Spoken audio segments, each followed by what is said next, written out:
The guy faced betrayal and was poisoned. The man with the blonde hair told the girl about him that he was useless now and that it was just the two of them. The apocalypse came. People were just fighting among themselves for the food that was thrown to them. Resources were the most important thing for people. But you could be reborn and rewrite your life. The helicopter flew through the sky, which sparkled with lightning, and in the distance, there was an explosion like a volcanic eruption. Burning sparks flew through the city. Among these sparks, a bus was traveling along its route. Inside, someone was dozing. Someone was looking at the phone. The guy was outraged that because of the volcanic eruption and earthquake, their area had to be evacuated. The girl said in a panic that she hadn't brought anything with her because of the rush. She would have to buy supplies in Jiangnan City. The guy told her that there were no supplies in all the warehouses in that city. Another man added that this was no longer news. Dongming Lake in Shenzhen had dried up, and the warehouse was also empty. The girl was shocked to guess the cost of all the goods there. However, the guy behind her corrected it, saying that it was most likely tens of trillions. She was surprised. The main character sat with a serious face behind him and added that the loss of supplies and all these natural disasters were only half of it. He told them to open their eyes and look around. The end of the world is approaching. The girl asked in surprise about the end of the world, and the guy sitting next to her said that if it really was the end of the world, then he was looking forward to it, since all living beings would become equal. The guy seriously thought about his words, whether all living beings would really be equal. Because even during the end of the world, all living beings would not become equal, because he personally experienced it all for himself. He remembered the ruined city. A terrifying mutated monster with lots of teeth was coming out of the ground. It had a giant eye and tentacles. In his previous life, he was an ordinary courier. The guy looked ahead in fear and asked what was in front of him. At that time, the apocalypse came. Due to the abnormal release of solar energy, atmospheric pressure rose sharply. The Earth's crust began to move, and terrible monsters hidden underground came to the surface. At that moment, the world changed.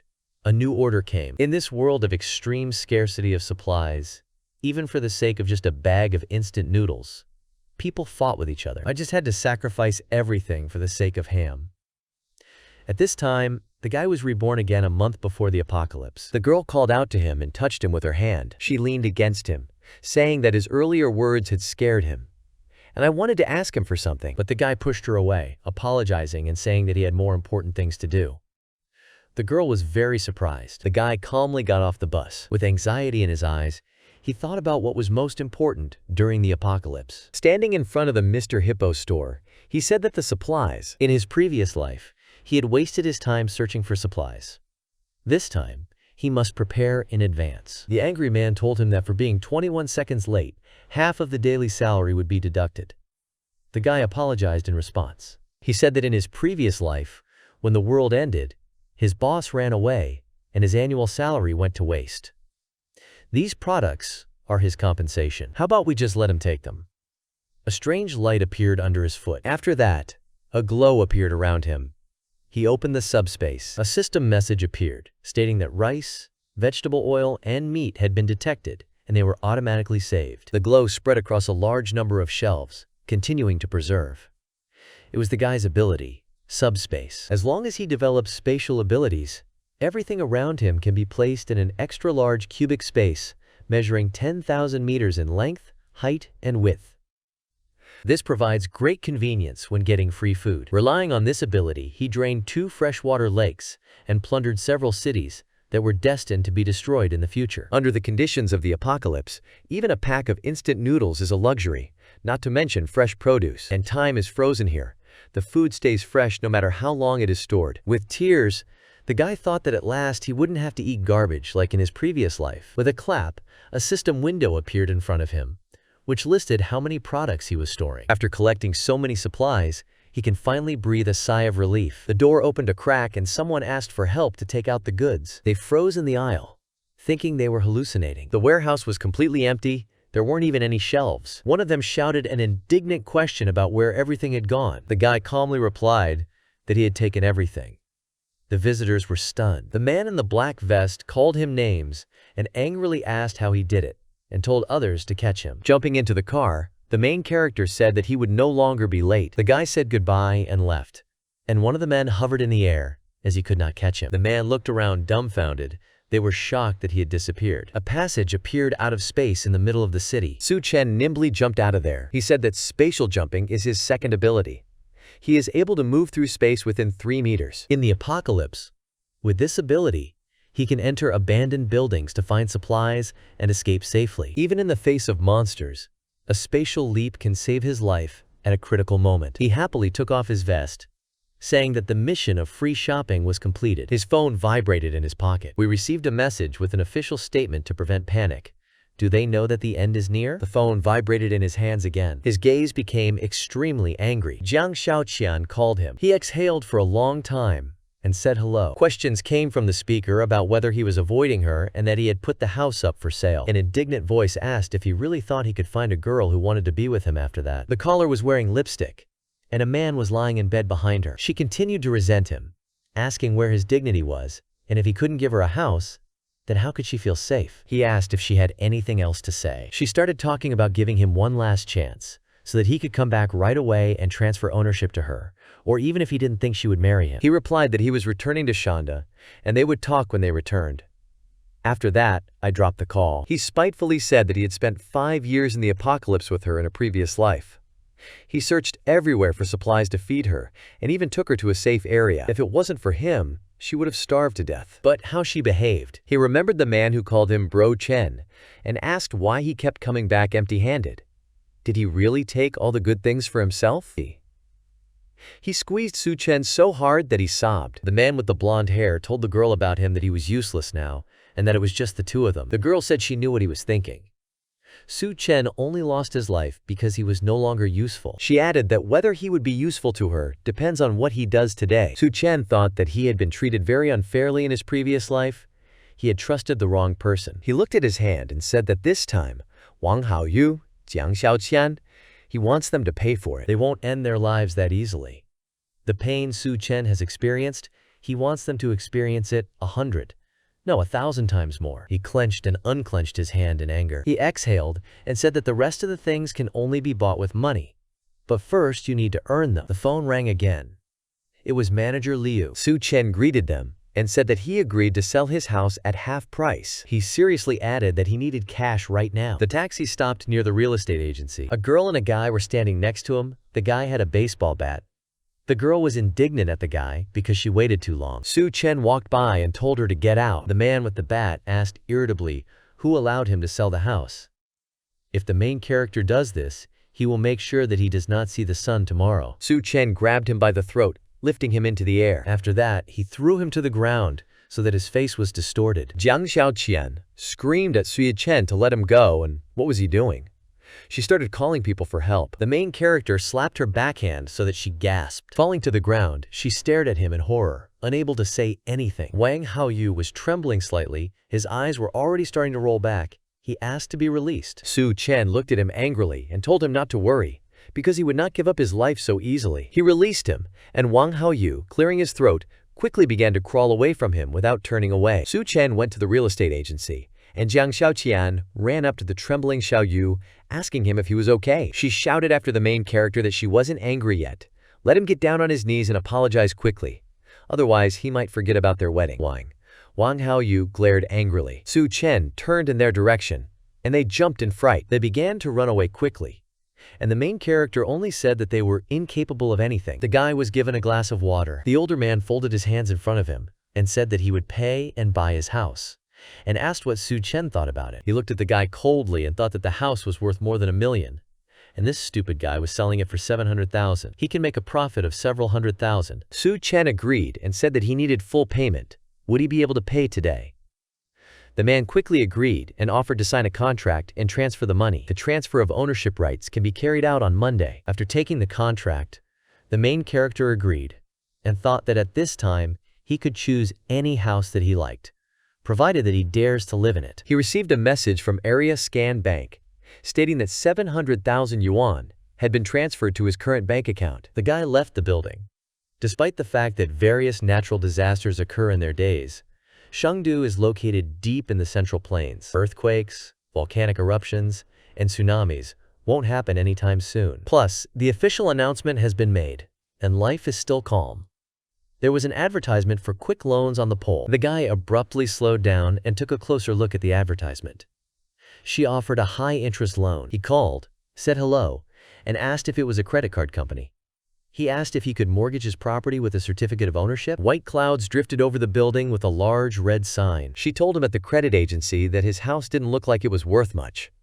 The guy asked with a smile how much he could get for it. Chen recognized him. It was Wang Haoyu's older brother, Wang Dahai, who had graduated in a previous life in the mouth of a mutant monster. The man said that you can borrow 500,000, but first you need to leave him a certificate of ownership. Chen, with a serious face, put his hand on the certificate and told him that he needed 100,000 more right now. He told me not to worry, as he would make a profit in a week and return the money to him immediately. Wang Dahai thought complacently that the guy was quite a gambler. As long as he was involved, he would even sell his own parents just to cash in. A fool who thinks he can change everything today. The man said that as long as Chen deposits the ownership certificate in their company, everything else is up for discussion. 600,000 yuan was also credited to the guy's account from the bank. Jiang Xiaoqian said she just wanted to take her own house. This guy really raised his hand against her and he has to pay for it. Wang Haoyu said that he would order his elder brother to take revenge and take his life. The girl saw Chen walking in front of her. She asked Xiao Yu if she was mistaken that it was him coming. Wang Haoyu confirmed, holding his neck, that it was indeed that guy. He did not understand what he was doing here. The girl offered to follow him and see what he was doing. Chen remembered that many commercial buildings collapsed under the influence of seawater and severe frost. But the Green City Hotel has withstood various natural disasters to the end. He had heard that the presidential suite was well equipped and even had a swimming pool.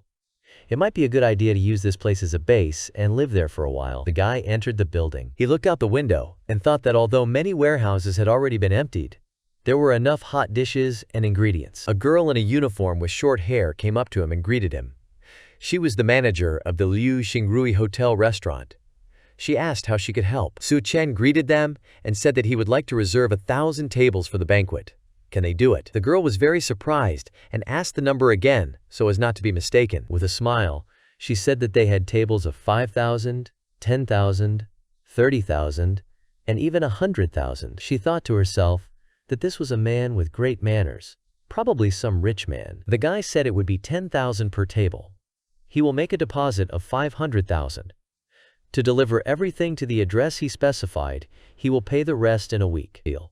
He wondered if this hotel met the high standards. Liu Xingrui agreed and said that he could pay the deposit here. She thought that the cost of training alone is estimated at 500,000, but the opportunity to communicate with wealthy people is worth it. You need to be flexible. She asked how she should address the guy, to which he calmly informed her of his name. She asked him if he was planning a wedding.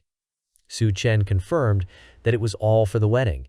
He also asked if she could help him book the presidential suite. Later, the guy left the building. He thought contentedly that this was happiness. 10 million dishes, paid for with a deposit of 500,000. Laughing, he thought about the final payment. Because in a burning apocalyptic world, even a block of ice can cost billions. Satisfied, Liu Xingrui said that since he was booking the presidential suite for his honeymoon, the one who was marrying him was very lucky. Behind her, two figures were eavesdropping on her. Jiang Xiaoqian greeted the receptionist and asked what the man was doing here just now. Liu Xingrui asked who they were. Jiang Xiaoqian said, putting her hand to her chest, that she was talking about Chen. She was his fiancée. The receptionist replied that he had only deposited 500,000 for 1,000 tables and added that the girl was lucky to have him. She thought to herself that this girl is 17 years old at best.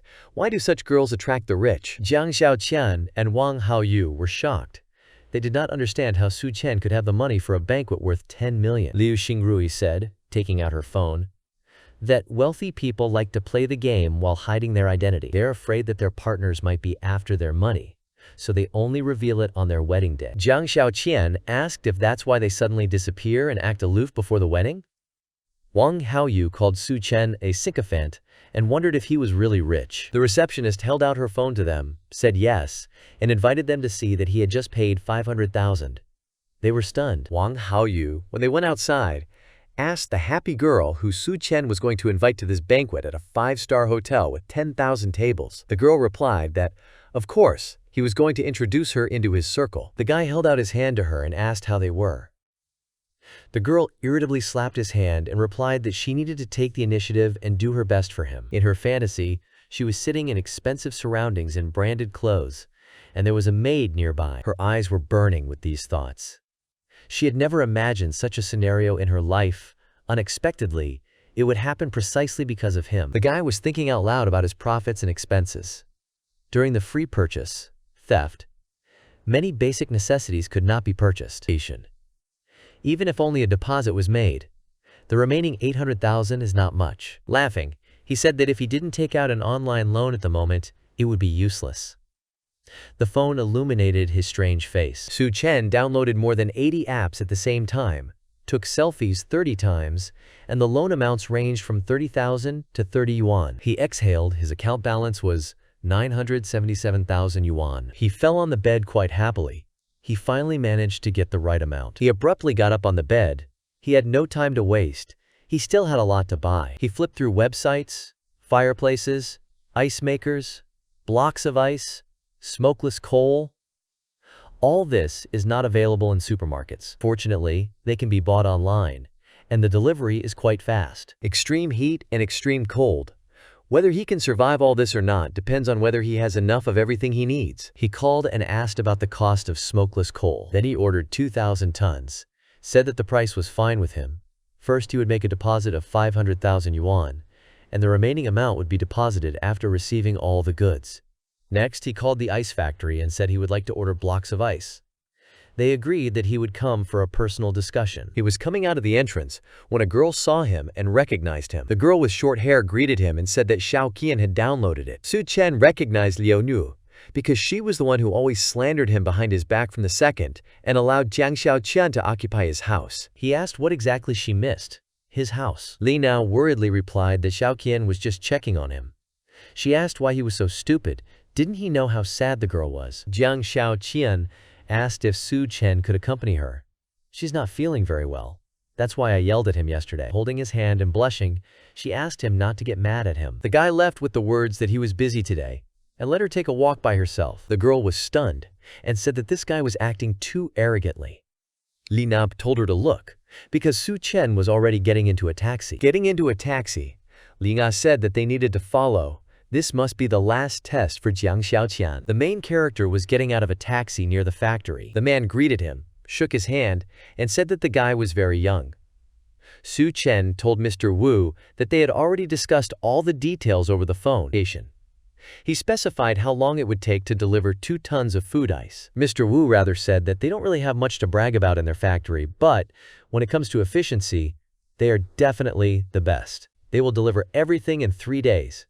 It will cost 400 yuan per ton for a total of 800,000 yuan. The guy agreed and said that he would transfer 100,000 deposits. He asks to deliver everything to the address in 3 days. The man held out his phone to scan the payment code. He said he would do everything without any problems. Mr. Wu's eyes lit up from the money he received. He asked why they needed so much ice. Perhaps some kind of large-scale event was planned. He added that he would be happy to cooperate with them in the future.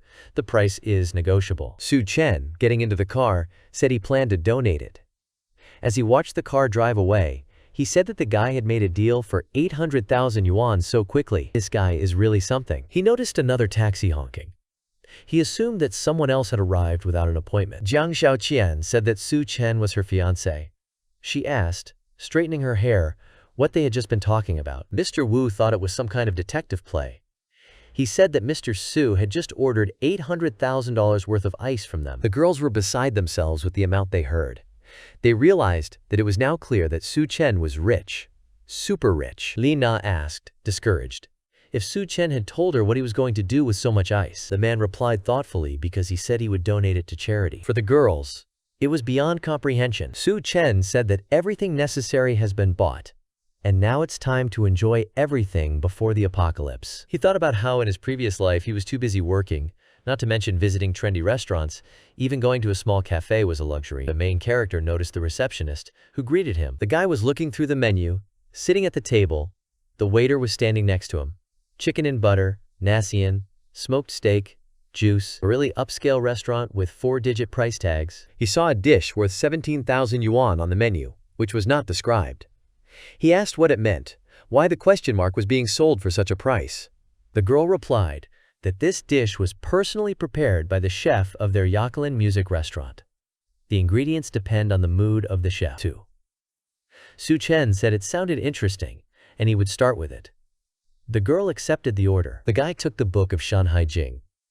He thought about how, in his previous life, at the beginning of the apocalypse, a strange force had caused many creatures to mutate. The monstrous snake with large wings mentioned in this book appears in the midst of a flood, resembling the mutated snake he encountered in his previous life. But instead of mutation, he prefers to call it atavism. A girl with shining long hair came up to his table. The girl greeted and introduced herself as the chef of the Yalin music store. She said that this dish was made especially for Chen, based on his temperament. The guy was surprised to recognize her. It was the hellish chef, Duan Ya. In her previous life during the apocalypse, she possessed the magical culinary skill of turning decomposition into food. No one could resist such a temptation. The dishes were prepared using a mutation source. The cook thought about his expression. He didn't think that such a beauty would poison him. She said that this dish is called a double life. This is a type of steak with 2 different flavors that leaves an indelible impression. Chen said that the taste was really good. The 17,000 was worth it. He thought that if only she could cook for him in the apocalypse, but he decided to forget about it. Who knows if this girl will poison his food? Li Na said that she had heard that every dish in this restaurant costs more than 10,000. Jiang Xiaoqian's fiancé must be a very rich man. She complained that she was bitten by mosquitoes. Jiang Xiaoqian declared that she would become rich. Ariaskan Bar, Shangdu Gold Vault. Chen thought about how some rich guy had spent 2 million here and hadn't even seen what an abalone looked like. The guy was drinking a drink while sitting at the bar. He thought that there would be no such extravagant places in the apocalypse. He regretted that he had not visited such a place in his previous life. The girls next to him were having fun and offered him more drinks. He agreed. He noticed that the girl next to him was tense. Another girl explained that Yunyan was here for the first time. Her boyfriend cheated on her, so they brought her here to have fun. Yunyan said that she was cheated on by an old woman. That guy is completely devoid of taste. Do men really not care who they attack? Chen replied that nature was engraved on his bones with the help of desires. The girl drank her drink at once. The guy was surprised. After that, she asked him if he was free. She snuggled up to him and asked if he agreed. The other girls supported Yunyan, telling her to be brave, and that bad guy was simply not worthy of her. At this time, Li Na and Jiang Xiaoqian were passing by when the other noticed the main character. They started shouting angrily about what he was doing and whether he was cheating. The guy invited Yunyan to go outside.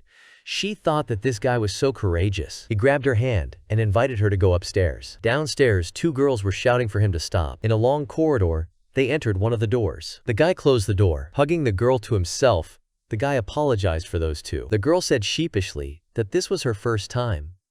The guy thought about her. He hit her on the forehead with the words that she was drunk and let her wake up. Chen told her not to leave the house and to stock up on food. She agreed. He added that people obsessed with love should not come to such places. He started talking about the future, but then added to forget about it, because there is no future. After closing the door, he thought that it was rare to have such an opportunity. Leaving like this is really a big loss. At this time, Liang Xiaoqian were kicking down the doors to the rooms and shouting that they knew he was there and how dare he treat them like that. The main character realized that he had no chance today. Many trucks arrived at the warehouse. The drivers asked Chen where to place the goods he ordered, because there was not enough space here. He replied that they should bring everything and not delay the passage, but simply continue moving forward. Wang Haoyu made his way through the crowd and talked about how the main character rented a warehouse in the suburbs and bought a lot of large devices. Now they are being placed in a warehouse. Jiang Xiaoqian asked what Chen was up to. Leyland Na saw the chefs and asked, "Isn't this a banquet from the Green City Hotel?" They were carrying boxes out of the car. They set up fancy tables. The girl said that they even laid out red carpets. She asked if a guy could suddenly propose, and then there would be guests. With her nose in the air, Jiang Xiaoqian said that even if he proposed, she might not agree. She asked her friend to take her there to see his sincerity. She asked the guy why he was buying so many things and what was going on. He asked her if she could help him move his things, and he'll tell her when they're done. The girl tensed up at the request and thought that there was no need to joke with her like that, because she was going to become a rich lady. How could she possibly do such a hard job? Li Na said that this must be a test for her, to find out if she is suitable to become a rich lady. Hiding her displeased face behind a smile, the girl agreed and said that she was not such a sissy. Shaking, she picked up the box and thought that to become a rich lady, you need to be well-rounded. If she passes the test, Chen will definitely marry her today. With a reddened face, Lina said she would help too, and thought that all men were the same, as long as she showed herself a little. Even if she couldn't become his wife, she could at least entertain him. Chen thought that it was impossible to let the work go to waste. 1,000 tables with food, 2,000 tons of ice. Even if the hotel and suppliers send people, it will still take a long time to transfer everything. When the sun was already setting, they finally finished. Jiang Xiaoqian was sweating and shaking. She told Chen that this was too much. They move things from morning to night, without even having a snack. If she becomes a rich lady, she will definitely make all his money her own. Lina was sitting on the ground. She was shaking too.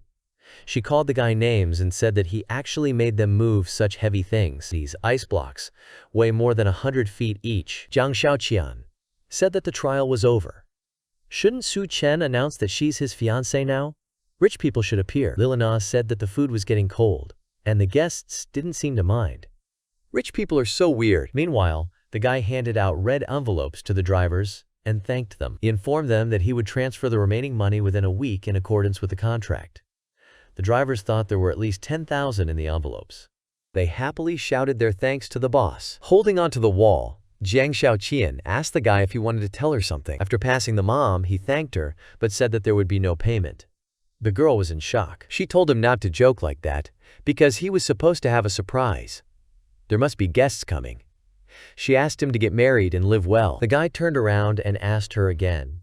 He said that now he had not only sold the house, but also owed a lot of money. Does she still want to be with him? Lina screamed that this couldn't be happening. More than 10 million for this banquet. Tens of thousands for restaurant expenses and everything else. And he says he's poor? Putting his hand on the box, the guy realized what they were talking about. He said that there was a big boss who wanted to do a good deed, so he helped it. They want to involve people in a project to combat poverty in Alishan. Jiang Xiaoqian clenched her teeth in displeasure. She leaned on him, insulting him, and saying he was lying to her. The guy calmly dodged and asked what he was lying to her about. Lying on the ground, the girl continued to insult him and said that he was not at all rich in the second generation and could forget about marrying her. The guy replied that, who needs a money hunter like her at all? Her face was contorted with rage. She turned around and left, saying that she would make him regret it. Linai added, pointing at him, that he was finished. The guy called them names and said that when the apocalypse comes, they will cry. He bolted the warehouse doors. He said that now, finally, all supplies and resources are ready. Now they can only wait for the apocalypse to come. He opened the subspace again. The warehouse windows lit up with a bright blue light. At night, the crescent moon shone brightly in the sky. Wang Dahai told Nian Qian to follow Xiaoyu in the future, and he promises her a good life. In Shangdu, his words still carry some weight. Wang Haoyu told the girl, hugging her, that Chen had treated her like this. She should have left him a long time ago, and instead be with him. The girl, blushing, replied that she would look forward to his actions. He told her not to worry, because he would take care of this guy and take revenge on him. The girl thought that this guy was actually not bad. Besides, his older brother was quite rich in Shangdu. Being with him is better than being with that sycophant. Chen said at that moment that this woman was really picky. He was sitting at a table behind. The girl was surprised and asked what he was doing here. Wang Haoyu pointed his finger at him and yelled that he was the one who raised his hand against him. Chen continued to eat calmly. Wang Dahai recognized him. He glared at the guy and said he was going to find him. He didn't expect him to dare to touch his younger brother. He has strong nerves. My brother asked me if he knew him. Wang Dahai replied that this guy had mortgaged his house to him and borrowed 600,000. Tomorrow was the repayment day. The brother replied that he understood, and it looked like they would be able to settle old and new scores together. Jiang Xiaoqian said disgustedly that Chen even dared to borrow money from Brother Hai. She assumes that he will not be able to repay the debt even in his entire life. Fortunately, she is not related to him. Li Nati said that he just doesn't know his place. Wiping his mouth with a napkin, the guy sighed that he couldn't even enjoy a good meal. Wang Dahai told him that he had to pay back the money by tomorrow at all costs, but now he decided to enjoy a luxurious life in a hotel? He laughs at him, but Chen doesn't have to worry, because he still has the whole evening. Wang Haoyu shouted that he couldn't get anything. He asked his older brother not to waste time on him, because this useless guy dared to raise his hand against him. He offers to deal with him. The receptionist came up and with a conciliatory gesture, asked what was going on and offered to discuss everything. Wang Dahai viciously suggested that Su Chen should be forced to kneel in front of both him and his brother and apologize. Then they could consider the matter settled. She asked the guy what was going on here, to which he replied that it was nothing. Just a few pests. Wang Dahai slammed the table angrily. He said he had been patient for too long, but today he was finished. Even if the heavens came, they wouldn't be able to help him. At that moment, a man came in and asked what they were doing. He menacingly asked who allowed them to create problems here. They recognized him. It was Gao Kan. Fawning, Wang Dahai asked what he was doing here. He replied that he had important things to do today. He told them not to create problems here. Otherwise, they might not blame him later for getting what they deserved. Sweating profusely, Wang Dahai thought that Gao Kan was a well-known businessman in Chengdu, and he also had a wide network in the criminal world. Being his enemy is a bad idea. He said he would come to drink to him later. Su Chen recognized him as the Skullcrasher. During the previous apocalypse, Gao Kan was the main force in Chengdu.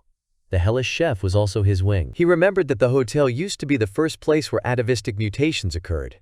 Now it seems that Gao Kan's ability to crush skulls is due to early awakening. In that case, he should apologize. Gao Kan turned in his direction. Su Chen decided that Gao Kan's capabilities would now become his. The man said that Su Chen had an interesting look. The man and the boss passed on. Gao Kan told Mr. San that he had brought Ms. Duan Ya, as he had requested. The interlocutor was pouring a drink into a glass at that moment. The girl asked what Mr. wanted to discuss with her. Mr. Sun replied that he had heard that Ms. Dufayan was an extraordinary beauty, and today he was finally able to meet her in person. The half-bald man grinned nastily and offered her a drink. The girl stared dumbfounded at the glass, in which something had dissolved. The glass in his hand was swaying slightly. Su Chen stood in front of the panoramic window and talked about how, in his previous life, he hid with Jiang Xiaotian in the basement and barely survived the apocalypse due to the intense heat. After taking a sip of the drink, he added that he never expected that this time he would leave her and she would end up following him. With a calm face, he said that this was a good opportunity to settle old scores with her. By the pool, Wang Dahai asked his brother if he thought it was hotter at night. He agreed, saying that was why he suggested going to the pool to refresh himself. The girls in swimsuits will come out later. Wang Haoyu added that just thinking about it makes him excited. The brother praised him with a pleased face and said that he was quite smart. Girls in swimsuits walked to the place and, squinting, said that the moon was unusually bright, just like the sun. Wang Haoyu told Tian that his love for her shines as brightly as the moon. Taking her hand, he added that it was a testament to their love. The girl gasped in displeasure and said that it was too hot in here, so he should take her to the pool faster. Su Chen laughed and said that their love was about to explode. Raising his glass, he welcomed everyone back to the apocalypse. Suddenly, the moon shone even brighter with a crimson light. The people by the pool felt terrible. It was as if they were covered by this heat. They started running away quickly, asking why the moonlight had suddenly become so hot their skin was literally on fire. Wang Haoyu, horrified, added that they had no time to go to the pool, they urgently needed to return to the hotel. The men were playing cards, and were surprised that it suddenly got so light outside, whether everything would be okay with Brother Hai. One of them said that he was just flirting with the girls, and they didn't understand the boss's happiness. Suddenly, a group of people rushed into the hotel with wild faces. The men were shocked and asked what they were doing and why their skin was so red. The third one didn't pay attention and suggested to continue the game. They were literally going crazy from the heat, panicking, screaming for help, and frantically searching for water. Wang Haoyu noticed the aquarium with water. They hysterically rushed into it, turning it over. Jiang Xiaotian screamed at them to get out of the way, and this water was hers, and Li Na tried to push the guy away. Meanwhile, Wang Haoyu was happily returning to life. The guys cautiously asked what they were doing and where Brother Hai was. Wang Haoyu, with red eyes, shouted a question about where his brother was. At that moment, he entered the room with red skin covered with blisters and asked for help. Everyone started fussing and saying to bring burn cream and swearing. Haoyu apologized and said that he would never leave his brother again. At that moment, Miss Duan was asked why she didn't drink. Gao Kan said that he had prepared a banquet. He wanted to continue, but was interrupted by the words that no one in Chengdu refuses the drink he pours. He added that this was not Xiao Gao's case. Miss Duan looked at the man and thought that Gao Kan had even framed her in order to get close to Sandabao. The girl stared at Mr. San intently. She thought that there must be something wrong with this drink. She definitely shouldn't drink it. But what should she do? Suddenly, a bright light appeared behind her, The men began shouting that it was blinding them. They did not understand what was happening. They quickly began to close the curtains, saying that it was too hot in here. Gao Kan said that it seems to him that something is wrong here. In response, he offered to go downstairs to see what was going on. The girl breathed out a sigh of relief. The receptionist was trying to calm people down at that time, saying that she had already contacted the rescue team and it was better to wait here. People shouted back that they couldn't wait. They had millions at stake for every minute they lost here. Gao Kan asked Old Man Mao what was going on. He replied that the moon had suddenly shone, the temperature had suddenly risen, and now it was about 70 degrees outside. The news reports that about 100 people were injured. Sandabao called Minister Zhao and said he was at the Grand City Hotel. Could he send someone for him? Listening to the interlocutor, he agreed with him several times and said that he understood everything. Gao Kan asked him how Mr. Zhao was doing. He replied that he was currently working to ensure that there would be no food problems. No one could come, and the situation was difficult. At that time, Wang Dahai was screaming in pain and asked to be gentle. They told him that he needed to go to the hospital urgently. Wang Haoyu said it was too hot outside right now. How would they get to the hospital? Contorted with pain, Wang Dahai said not to worry. Now he would ask Xiao Dao to come and pick them up. The man on the phone told him that he was in the underground parking lot.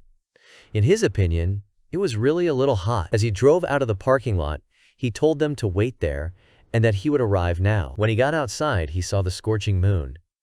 He asked why it was daytime, and the temperature was strange. The tires began to smoke from the heat. All 4 wheels on the car were damaged. He got out of the car and angrily started asking what was going on. Because of the heat, all his tires blew out. What a crazy weather today. He called Wang Dahai back and said that now all 4 tires had burst on the car and he would not be able to come, but he had to return. He was running, covered in sweat. He told them to figure it out for themselves, and at that moment he slipped on a molten sole. Dropping the phone, he began to fall. He landed flat on the hot asphalt. In front of him was the face of a burned man. He cursed and started to get up, but part of his face was literally stuck to the asphalt. He started screaming wildly, and on the other side, the company was startled by his scream, which was heard over the comm. Sighs could be heard from the fallen phone. Wang Dahai tried to call him. The room was set to a comfortable temperature. The windows were tightly closed, and the pool shimmered with blue light. Chen was sleeping peacefully in his big bed. His face was calm and peaceful. The news said that due to the sudden release of heat from the moon, the air temperature rose to 75 degrees, and the temperature of the earth reached 100 degrees. Urban Energy Center. This event has already resulted in almost 100 casualties. Citizens are asked to stay indoors and avoid going outside to prevent burns to their skin and respiratory tract. Electrical discharges began to appear everywhere at the station. And then there was a massive explosion. They tried to call Xiao Dao again, but the caller was temporarily unavailable. Wang Dahai said that Xiao Lao was probably gone. He was told that all the other rooms in the hotel were booked. This was the last available room, so they would have to share it. Jiang Xiaoqian started shouting that this was some kind of joke and she couldn't share a room with men. Lian Na supported her by saying that she needed a private room. Suddenly the lights went off. Wang Dahai cursed and asked what was going on with this place and why there was no electricity. He was told that the air conditioner had turned off and the temperature was rising rapidly. It's probably over 40 degrees by now, and they'll suffocate if they stay here. Wang Dahai said they needed to come up with something. Jiang Xiaoqian remembered that Chen had a swimming pool in the presidential suite. They can go and occupy it. The guy was swimming at the time.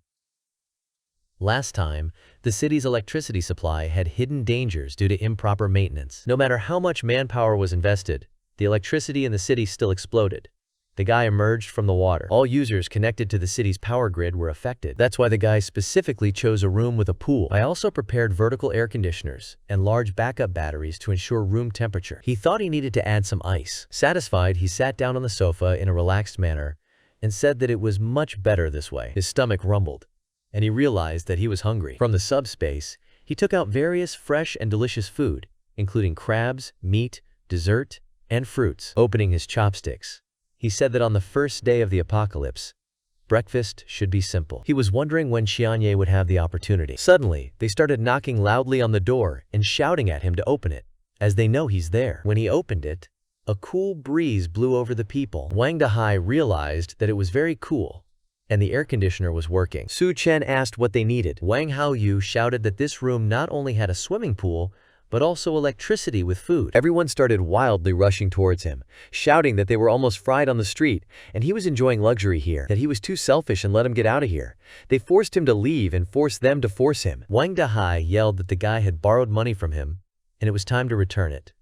He ordered him to give up the number and count it as a percentage for those days. Otherwise, he would just throw him out. At that moment, Su Chen calmly shot at him. Wang Dahai shook when he saw the wound. Su Chen said that he would lose his life if he took another step. Everyone started talking in fright that he had a gun and didn't understand where he got it in the first place. Wang Dahai grinned at him angrily, saying that he even managed to get a gun. He called him cruel and said he was giving up. Wang Haoyu and Jiang Shaoqian suddenly froze. Su Chen fired again, but now in the leg, which made the man scream. Su Chen said, "Get lost, why is he wasting his time? Or does he want to end his life?" He added seriously that he would count to 3 now, and it would be better for him to disappear from his sight. He started counting down. At this time, Kaio Gan was yelling at the apologetic receptionist, wondering why there was no food in their hotel. She said that a few days ago, someone had booked 1,000 tables for a banquet, and they were almost out of ingredients.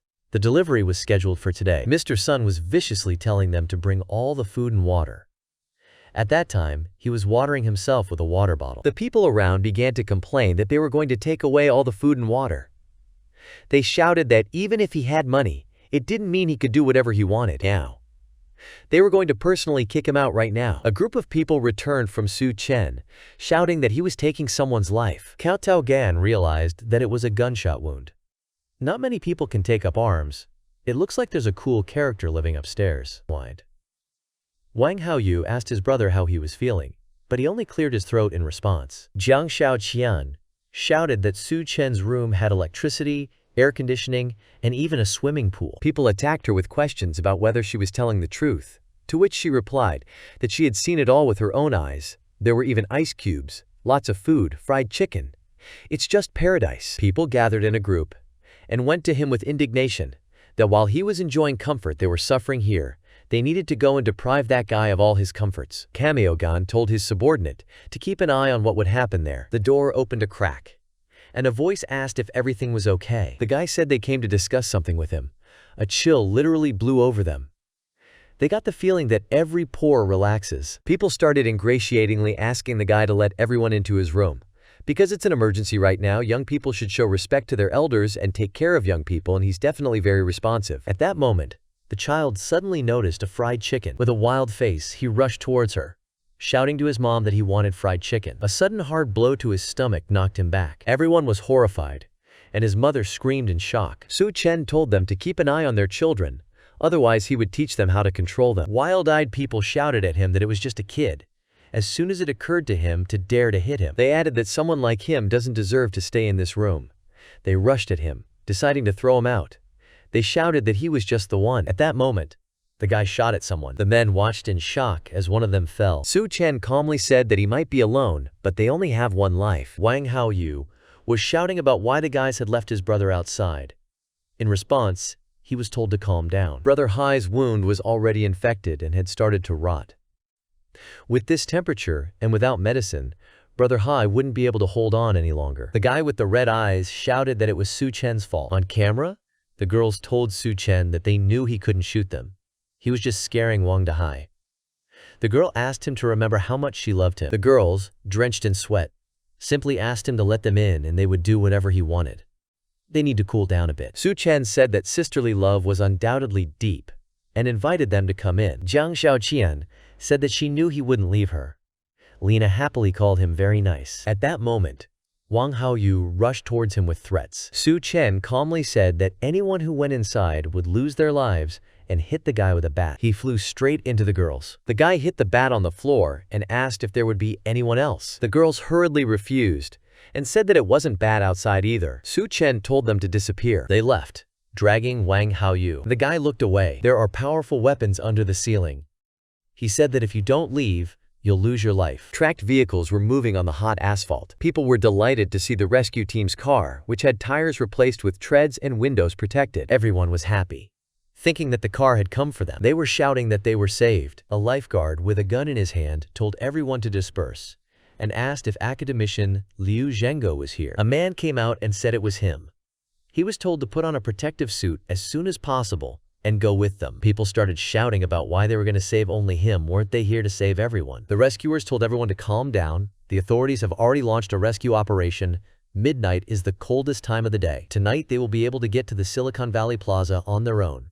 This is a rescue point. People were glad that the authorities would carry out a rescue operation in the morning, and that they had not yet forgotten about them. Sandoval started shouting that he would give them 1 billion. He demanded to give him a protective suit and take him out right now. The rescuer twisted his arm and told him that the academician is an expert in geology.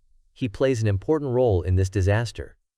He asked not to interfere with their work. Bao himself started shouting at Kyogan that he was useless and why he was holding him. The rescuers said that everything was ready and they were retreating. Jiang Xiaoqian asked them to stop because there's a freak living upstairs. Lina confirmed that he had a gun and had killed several people. He had almost reached them just now. There's no way they can let him go free, and they have to help them. One of the rescuers said that he would stay here.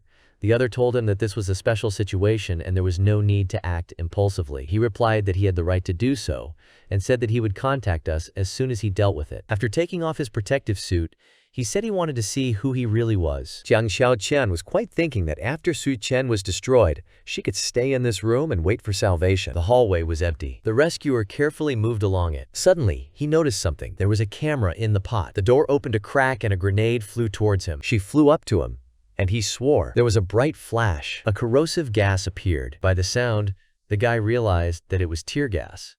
He covered his mouth and coughed. The guy said that it wasn't very good, and that they needed to retreat urgently. A figure appeared from behind. Su Chen swung the bat. Later, the rescuer saw something cloudy in front of him.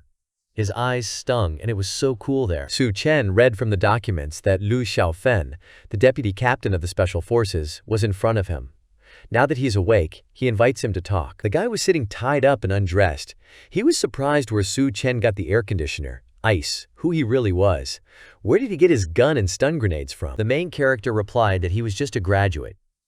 He bought the gun and everything else during a recent trip to the Middle East. The lifeguard asked if he was bullying him, to which the guy replied that he might not believe it. Su Chen asked if the government had set up rescue points where citizens could go tomorrow morning. Lu Xiaofen wondered how he knew about this. The main character thought that everything seemed the same as last time. He said that despite the fact that the temperature dropped significantly in the early morning, staying under the moonlight for more than 10 minutes will lead to unconsciousness.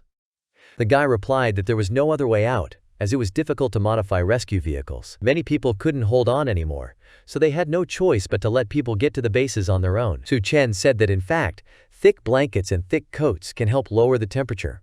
If they don't fall, him will survive. Su Chen added that they probably don't have time to deal with him in this situation. The rescuer replied that he understood. Everyone was surprised that the rescuer left so quickly, saying only about the blanket, but not mentioning anything about what happened upstairs.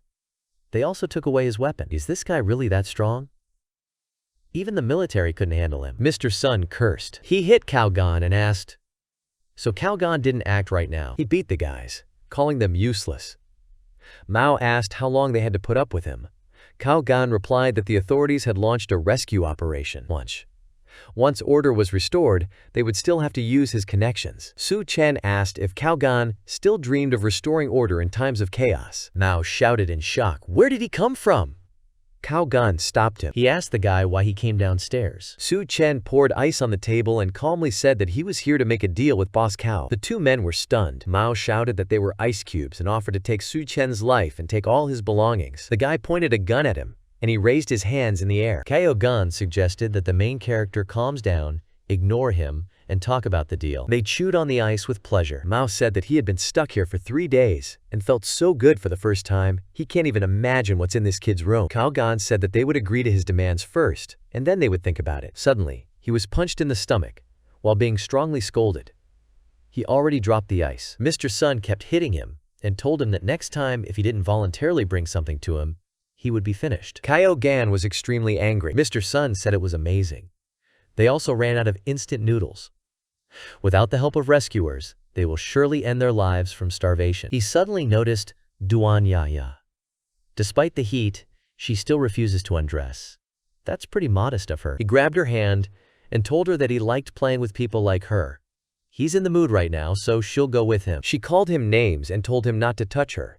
Then she slapped him. In response, he tore up her clothes, called her names, and said he would take care of her right now, and then the others would try. The girl covered herself up and he giggled, saying that she was soaked. Wasn't she hot? He asked her to let him do him a favor and take it all off her. A voice came from behind, telling Sandabayo that it was enough. He cursed and turned around angrily, telling him to shut his mouth.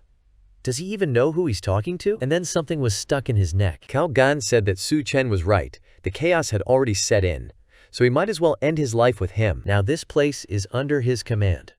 Everyone else will either go to the rescue station or disappear here. Su Chen was watching everything. He said it looked like his words had an effect. Since Cao Gan was in charge here in his previous life, he can speed up the resolution of this process, whether he gets the opportunity sooner. The girls with crazy eyes asked me to give them this, and they would do anything. Cao Gan was drinking from a bucket. He threw it at them and told them that if they wanted ice water, then they should follow him and do as he said. Mao asked if they were going to the rescue station. He replied that the end of the world had come, and if they wanted to survive, they had to rely only on themselves. The destination is far away. It is unknown if they will be able to reach it in order. Mao asked why they felt sorry for these freeloaders if they were running out of supplies. Cao Gan replied that Su Chen planned to use these people. They need some cannon fodder too. The girls wrapped in a blanket said that they were finally leaving this cursed place. I've run out of supplies in these 2 days. When they get to the rescue station, Li now will eat meat and drink coke. Mao took the blankets from me. The girl asked what he was doing. He replied that her older brother had given her ice water to drink, and now she just wanted to leave like an ungrateful woman. He tore her tights and asked if she had said she was ready for anything. Then just let him stay with him for a while. Wang Haoyu was walking in a blanket. He thought about how they hadn't been given food or water since Cao Gan took control of the supplies. If you stay at the hotel, there will be no chance, and going to the rescue point may give you a small chance of survival. The streets were hotter than they imagined, and even with the boards tied to the soles of their shoes, they could still feel the warmth radiating from the ground. Someone suddenly stumbled. With a scream, the woman began to fall. Her skin immediately began to melt. She asked someone to help her. At a time like this, you don't know if you can survive on your own. No one has time to worry about others. Even if it's about family and loved ones. People were falling and screaming, and the rest were walking forward.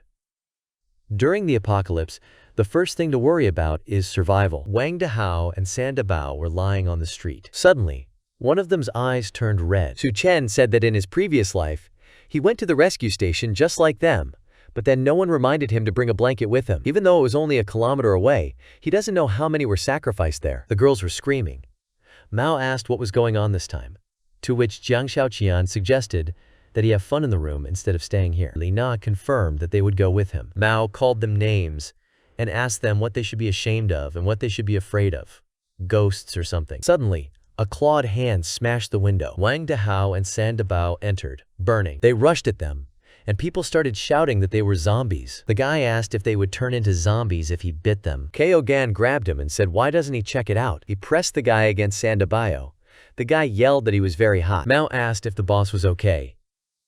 He replied that the zombie's body temperature was too high. Su Chen came and told them to move away. Mao asked if he was going to deal with these monsters. The boss replied that he should deal with them, and then they would deal with him. Su Chen thought that during the apocalypse, people exposed to sunlight would mutate, but not spread the virus. They are more like the drought demons described in the book Mountains and Seas. That's why he also calls them the demons of drought. They were gradually approaching the main character. The guy thought that the demons of drought retained memories or attachments from their past lives. It was likely that in his previous life, Gao Kan had taken his life, which had awakened in him the desire to take revenge on him and become the first demon of drought. And Wang Dahai became the second demon of drought because of the main character. Su Chen dodged it. He grabbed his sword. Therefore, Gao Kan's opportunity has now become his. He cut open Sandabayo's head. He thought it was a crystal core that could create a superhuman physique. Now it belongs to the main character. He pushed Wang Dehao and said that the rest was on Mao and Gao. As he left,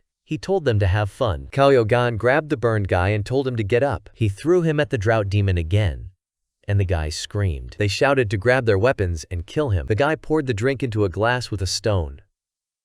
During the apocalypse, similar cores sometimes appear in monsters. Quote, they appear extremely rarely, no more than 1 in 100. The crystal core must be thoroughly cleaned, and then immediately swallow it. The guy drank the drink. Just by doing this, The body can absorb the energy of the core. The guy screamed, and all his clothes tore off. His eyes turned red, and he pressed himself against the ice. At this time, the men dealt with Wang Dahao. He was lying in a pile of water. The guy said it was their last water, now there's nothing left. Li Na shouted at Mao that she could tell him how to deal with Su Jian if he allowed her to go to the rescue center. He told her to speak faster. She offered to use her friend. If he attacked her on Su Chen's doorstep, Su Chen would definitely open the door and then they could ambush him. Mao laughed. He couldn't believe that such a thing was even possible. Jiang Xiaoqian said she could cooperate with them. They should give her something to eat first. She wants meat. Mao shouted that the meat in the fridge had gone bad a long time ago, and she still wanted it? Kao asked if she wanted meat. He gave her a because they were sisters, and she couldn't do that. Jiang Xiaoqian told her not to deceive herself. After all, she had just offered to use her as bait. Jiang Xiaoqian slapped her and told her not to blame her. If she wants to blame someone, then let her blame herself. The men looked at it all in shock. Li Na was lying on the ground, and Jiang Xiaoqian was laughing next to her. She hysterically shouted that as soon as she had eaten enough meat, she would go to Su Chen. Cao Gan told Mao to have Duanya cook the meat. They need to eat well to gain strength and cope with Su Chen. They won't last a day without water. If he wants to live, then let him do as he's told. Mao clenched his teeth. He shouted for Duanya Sada to be found. Su Chen tried his strength. He said it was a physical type of ability. He feels that his resistance to heat has increased. Strength and muscles have also improved. He saw that someone had come. Duanya stood in front of the door and thought that they were crazy. It's no longer safe at the bottom. It's her only hope.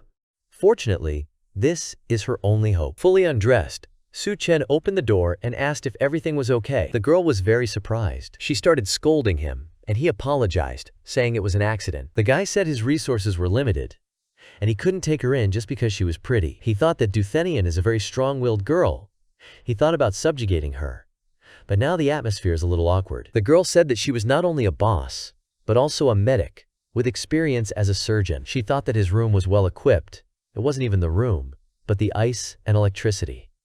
She has to prove herself and stay here. The guy told her that the fact that she was a doctor was really tempting, but there were not enough resources right now, and it was unknown what would happen tomorrow. She replied that as long as he didn't kick her out, she would do whatever he wanted. He said with a smile that since Miss Duen spoke like that, he could just consider this place his home.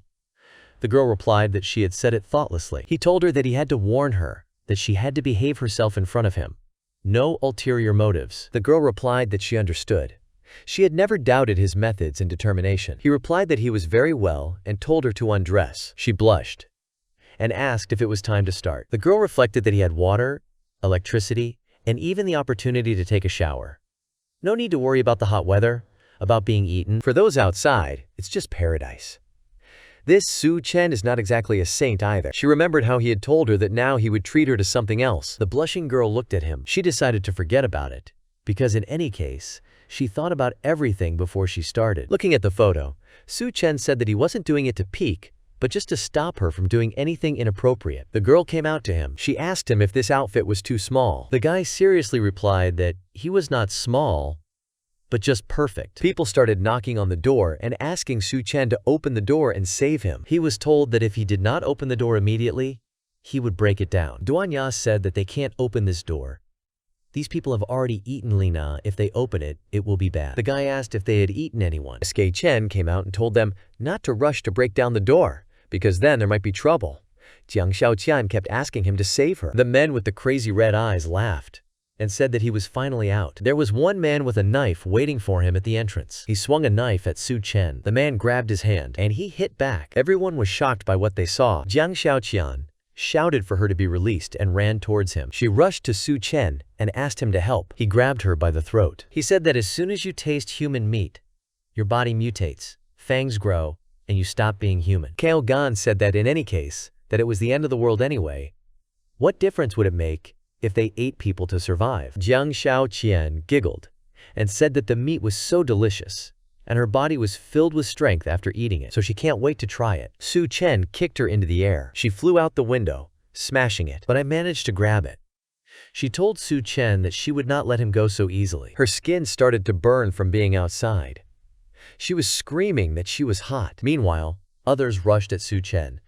They said that they shouldn't let him get a gun and they should attack together. The guy asked if they really thought he needed to waste bullets on them. One jumped on him and told him not to underestimate them. Chen shot back and replied that he liked to trample people like them into the mud. And he fired. Others tried to attack from different directions. Mao said that they were not only stronger now, they even had better reflexes and speed. Even when Chen is alert, RN still won't be able to attack every single one of them. Grinning, he swung. Grabbing him, Chen asked if he had finished speaking. Then he hit him hard on the floor. The other one swung a knife, but the guy intercepted him, and he hit back. They were screaming. Cao Gan also swung, but Chen also caught him by the throat, and then I slammed him into the wall. The main character noticed that the girl had returned. She became a drought demon. She jumped in. The guy calmly called her name. He said that she turned into this so quickly. Apparently her affection is quite deep. He dealt with Caro. Then he said that if she didn't disappear, he would have to deal with her. She screamed furiously. Duan Ya said in shock that Chen was amazing. He had dealt with the whole gang so easily by himself. But this monster gives off a completely different impression. She had to figure out how to help him. If she wanted to stay by his side, she shouldn't become a burden to him. She noticed something. Then she called the guy, and he turned to her. She stood with a whip in her hands and offered to help him defeat this monster. The guy said that it's good not to be afraid and not to hide, but that way she would only distract him. The monster was growling. Then he screamed, opening his mouth wide. Then he rushed at the guy. He dodged her punch. Duan Ya screamed. The guy went into berserk mode at that time. The monster was glaring at him. Then she tried to grab him from behind again. She opened her mouth wide near his shoulder, and she bit him. Chen asked if she could bite through those fangs just for show or something. Now it's his turn. He grabbed her hands. Then he threw her violently. At the same time, he stomped on her back with force. He asked if she was ready. He tore off her hands. She screamed wildly. The guy jumped a little further away from her. He said that he had planned for her to suffer greatly during the apocalypse, slowly saying goodbye to a life of torment, but now it would have to be done sooner. He was slightly surprised. Growling, the monster grabbed another monster. She opened her mouth wide and swallowed him whole. After that, her arms grew back. She grinned at him. The guy was amazed that she could regrow body parts. Duan Ya was shocked. She didn't understand how this was possible. The guy replied that it was great. The girl did not understand him. If a monster can regenerate, then it's not that easy to deal with it. This means that he can break it many more times. The monster screamed again. The guy caught her by the shoulder. He decided to check how many times she could recover. He started dealing with the monster again. He repeated the same actions over and over again. Then, the monster recovered. The guy would ask if she was ready and start over. She tested the recovery ability of all parts of her body over and over again. At one point, the monster even started crying. He tried to ask why. Chen recalled everything that had happened. He said it was for revenge. Duan Ya asked if Chen was okay. In response, he asked if she was ready. She didn't understand him, what she should be ready for. He hugged her and asked if she shouldn't be ready to reward him when he behaved so heroically. She asked if he needed to be rewarded here. The rescue center reported that the temperature outside was already returning to normal. Someone asked if it could all be coming to an end. The deputy commander called out to the captain. He said there were a lot of people approaching the rescue station. The captain looked closer. They were the demons of drought. She called them zombies. She shouted at the deputy to quickly evacuate the civilians from the rescue station, and she would detain them. The guy tried to protest. She shouted that this was an order, and the guy in response asked her to live. She told him to shut his mouth and get out of there. Chen said that he would let her experience the power of a berserker next. The girl hid under the blanket and asked how many more times it would go on. Laughing, he replied that the intense heat was over, and he needed to go out for a while and, of course, he would leave her with unforgettable memories. She asked if she could go with him. He replied that the people around him must meet two conditions. They must be valuable and obey his orders without question. The girl said she understood. The guy said it looked like Duan Ya had completely obeyed him. He must hurry back before the seawater gushes. He summoned the jeep. Many zombies from a previous life, driven by the obsession to reach the rescue site, eventually formed a tidal wave attacking the rescue point. As a result, many civilians and soldiers died. This incident also resulted in a large number of military weapons being scattered. This is how various groupings were formed. People pointed guns at him and told him to stop the car. Chen said that he was crazy. How dare he stop the car and rob it at this time? He pressed the accelerator pedal. The man swore. The guy ran a jeep right over them. After that, he calmly drove on. Just like in his previous life, the walls cracked from the scorching sun, and combined with the onslaught of a wave of zombies, it eventually led to the collapse of the subway. The number of people who ended up underground is probably in the thousands. All the zombies below are attracted by the roar of cars. Unfortunately, not all zombies have crystals in their heads. It would take too long to open each skull in turn. First, he decided to see how things were going in college. Come to think of it, this is his first return to an engineering university after graduation. He moved the car back into subspace. There were zombies in the building. He was told to stop. Chen was told that if he entered their territory, it was better for him to hand over his belongings. He asked the guys if they could let him pass. He's got stewed chicken legs here. The guys were shocked to ask where he got the chicken legs at such a time. The guy told him to throw them to them and hurry up. Chen smiled. He dropped the leg. She fell to the floor in front of them. They literally started fighting over her. But Chen pulled on the line and brought the stem back. He said they weren't worthy of eating those legs. Those with guns rushed at him, shouting about how dare he mess with them. Chen took out a gun. He said that he couldn't remember so many abnormal people in his previous life. Maybe his advice helped more people survive, which led to such situations. He reached the laboratory, the Department of Reptiles and Snakes. He said it looked like no one had entered the lab for a long time. There are no more snakes, and the air is filled with an unpleasant smell. He found it. In front of him was the future leader of the water rattlesnake army, the golden royal snake. He laughed and realized how she had survived. In a previous life, this snake was one of the first to undergo an atavism. He realized that someone was here. They told him to come out, because they know he's hiding there. The guy replied that it was a critical moment. He can't let these guys bother him. He frowned. Suddenly, a girl appeared. With a scream, she attacked the men. She was able to grab two at once. She literally threw them, and they could only swear at her in response. She dealt with the last one. They put a gun to the back of her head, saying she had good movements. She reacted quickly and rushed at the guy. As she jumped behind him, she realized she couldn't turn around. Suddenly, she started shouting at him to wait, and what was he even doing? The guy asked who she was and what was going on. The girl was tied up. She introduced herself as Bai Kang, the head cow, used the students as hostages, and stolen their weapons. The girl confirmed it. When the zombies attacked the rescue station, Xiaofen led the civilians to leave first, but he did not expect that some escaped prisoners had infiltrated the ranks of ordinary civilians. Chen said it wasn't her fault. The girl replied that as long as they had weapons in their hands, they had nothing to fear. She asked him how long he was going to keep her tied up, and she asked me to untie it. The guy said he would untie him if he promised not to cut off his head, as she had done before. The girl said she wanted a steak then. The guy replied that he couldn't untie her. The guy said he had his own things to do, he couldn't help that much, he could only provide some fire support. He told her to leave and not bother him. The girl replied that she was planning to secretly attack their fortress. Only by returning the looted supplies would the people stuck in the school be able to survive. The girl said that this might be their first and last meeting. The guy heard about the supplies and told her to wait a bit. He took out a sniper rifle and said he would help, since Xiaofen was his brother. The building of the administrative block. There was a man sitting there who asked how everything went. Another man informed the boss that all the guys were waiting outside. They're definitely going to deal with those students in the dorm this time. The boss replied that it was great.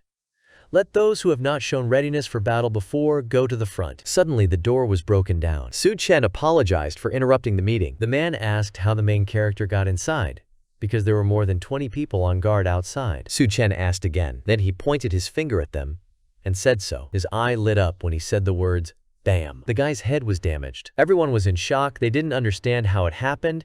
He just pointed it out. Chen told them not to move or they would lose their lives. The boss called him names and told him not to mess with them. The girl reported that the target had been destroyed, but there are still a lot of people there.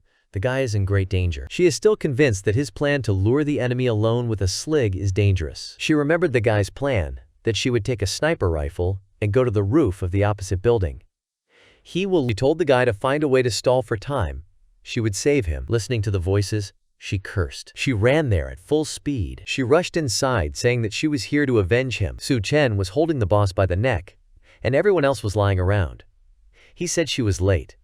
There are no supplies here. The hero touched his hand to the air, where a window immediately appeared, where the young man stretched out his hand and pixels began to appear. Chen began to strangle his enemy, who said that he couldn't kill him because the people behind him wouldn't let him get away with it. The guy's eyes burned with a bright flame and continued to attack his opponent, informing the enemy that these people would soon join him. Suddenly, the figure of a girl appeared, who was very surprised, watching what was happening and asking if he had done all this alone. The character stood in front of her, replying to Bai Kang that he was just studying regularly. Besides, there were no more supplies here, and they were probably already hungry and weak. The young man looked sternly at the girl and thought that if necessary, he would share with them some of what he had just collected, but it depends on how they behave. Su very much headed for the exit, telling Bai Kang that they were going to the girl's dormitory now, and this news greatly surprised the girl, who began to ask questions. To all her questions, the main character replied that he had already asked them before, and as it turned out,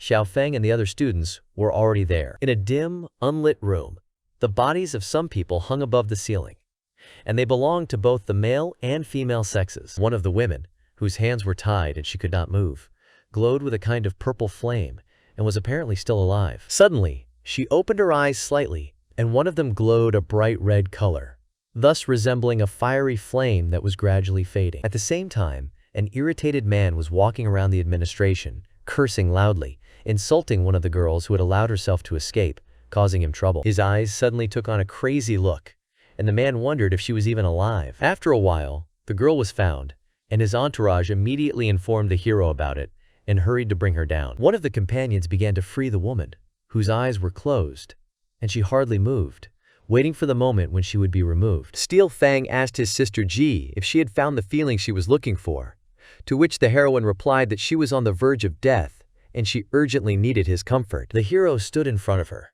taking out a whip and looking sternly at the girl, asking Jeannie if she needed such comfort.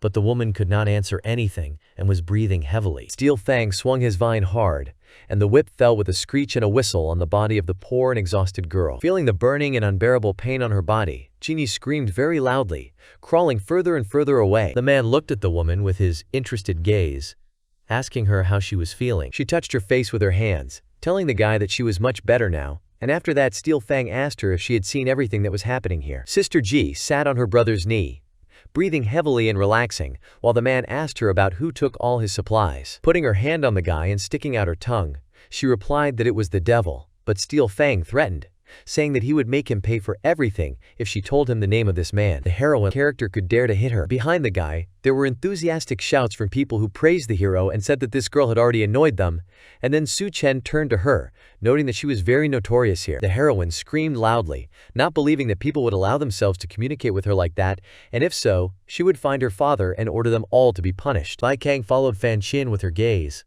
but the young man grinned, asking the blonde if she was really going to stop her. Angry at everyone, the red-haired girl left the dorm, resenting all the men in this country who are no match for noble men from abroad. The same villain appeared behind her, covering the girl's mouth with his hand and asking her where Su Chen was now. The main character was leaving the dormitory, hearing enthusiastic shouts after him and realizing that the evacuation process was in safe hands. Turning on his phone, the young man made sure that the most important goal for him was to wait for the golden royal snake to mutate and then catch it and gain the ability to hydrokinesis. Suddenly, the sound of wheels and loud cries for help were heard, which were addressed to the main character. The guy peeked around the corner, wondering if this voice belonged to Farron Chin and if she needed his help. The young man looked at the girl, who was tied and secured on the hook of a large crane operated by Steel Fang from the Federal Bureau of Evolution. The man was sitting by the car, asking Su Chen if he dared to steal their supplies, because initially he mistook him for a guy with 3 heads and 6 arms. The main character looked sternly at the man,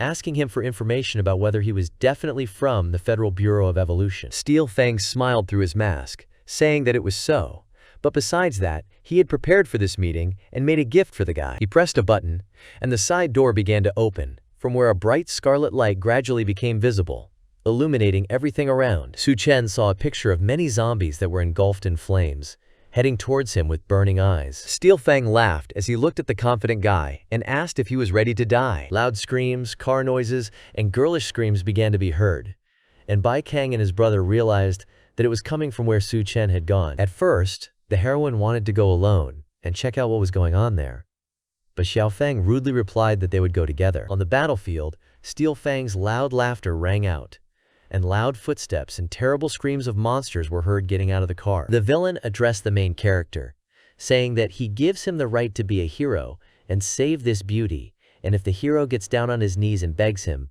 he will let her go. Su Chen put his fingers to his chin, saying that it was not so impossible to save her, and the heroine began to rejoice, hurrying the guy to kneel. But the young man turned to the girl, saying that there was one problem. Fan Chin looked at the guy in surprise, asking him what the problem was, and if he hadn't said he would save her. Suddenly she screamed loudly, reproaching the hero for saying that he would save her, and now he wants to refuse these words, because what kind of man is he after that? The character dryly replied that he was a man, but not worthy to be her savior, because let the foreign gentleman she was talking about save her. The heroine screamed loudly, realizing that Chen had offended her for a small thing when she called him inferior, and now he was taking revenge on her in this way. Fan was beside herself with rage and continued to be aggressive, shouting that she would not apologize and beg him for help, because he was pathetic and she did not need him to save her. The young man smiled, stating that she would still remember her words, and pointed his finger at the girl. She looked back and saw that there were hungry zombies at her feet, ready to eat her alive, and the heroine was horrified to see this. The blonde began to scream loudly, saying that she was wrong and begged him for help, while zombies were already starting to bite her. Steel Fang realized that the guy was not the type to help in a difficult situation, but in any case, he would join her soon, and now let him show him the new technology. He began to smear himself with powder, saying that if the young man applied it, the monsters would obey him. Chen chuckled, realizing that the man was sprinkling ashes on himself, and did this really make them think that he was one of them? Sweat came off the villain's face when he realized that it was ashes,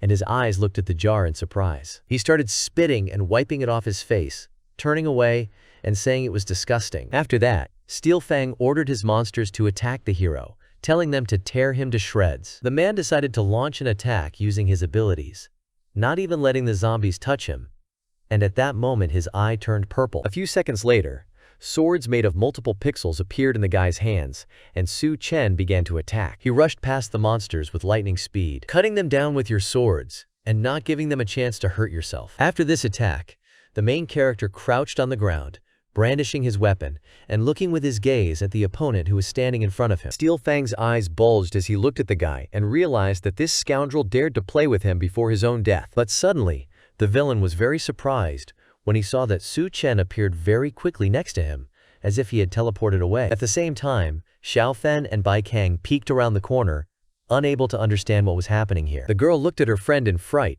seeing the whole situation and the picture that appeared in front of her eyes. She spoke softly, noting that her friend was surrounded on all sides by scary monsters that were gradually approaching him. Steel Fang looked sternly at the creatures, reproaching them for standing idle, because they needed to attack. The main character cast his cold gaze towards the opponent, telling him not to bother shouting, because it was all pointless. The man stared at the guy, not understanding what he meant. But Chen looked around, forcing the enemy to look around, noting that he had already finished with them, and behind him all the zombies were surrounded by a kind of field. Steel Fang watched in horror, his eyes bulging and wheezing loudly, not believing what had just happened in front of his own eyes. Suddenly, a window appeared near the main character, which sucked him inside, and the young man just took a step forward. He got closer to the opponent, telling him that he never wanted to have anything to do with the Federal Bureau of Evolution. Chen grabbed the villain's head with his hands, using his abilities, and asking the opponent who ordered him to come and kill him. There was no response,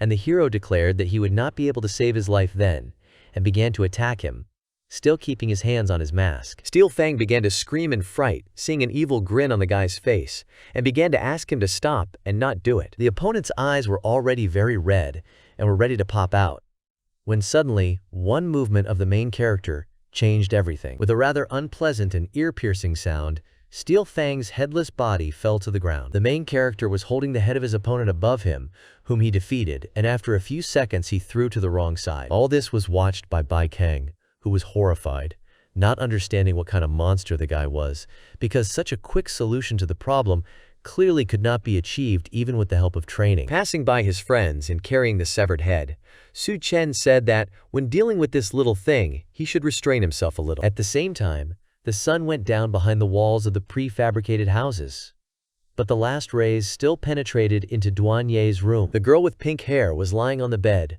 squeezing the pillow with her hands and telling Chen to stop in her sleep. She screamed his name loudly, opening her eyes, while sweat covered her entire face with her head, but the girl was completely carried away by her dream. Jumping up and not yet waking up from sleep, Duanya screamed, addressing the main character and telling him not to leave her here. When she came to from her sleep, the heroine realized that she was sweating and blushing very much, and began to breathe loudly, saying that she was dreaming about this guy again who still hadn't returned. Suddenly the heroine turned around, continuing to break the silence of her room with languid breathing. A hologram of Chen appeared behind her, telling her that if she was useless, then what qualities did Duanya have to stay by his side? The pink-haired girl grabbed the gun, repeating to herself that in no case would she become a burden to the guy, but on the contrary, She wanted to become his right-hand man. After a while, the heroine burst into the office in her nightgown and pointed her weapon at the void, starting to look around. She looked around the office and realized that there was no one here at all.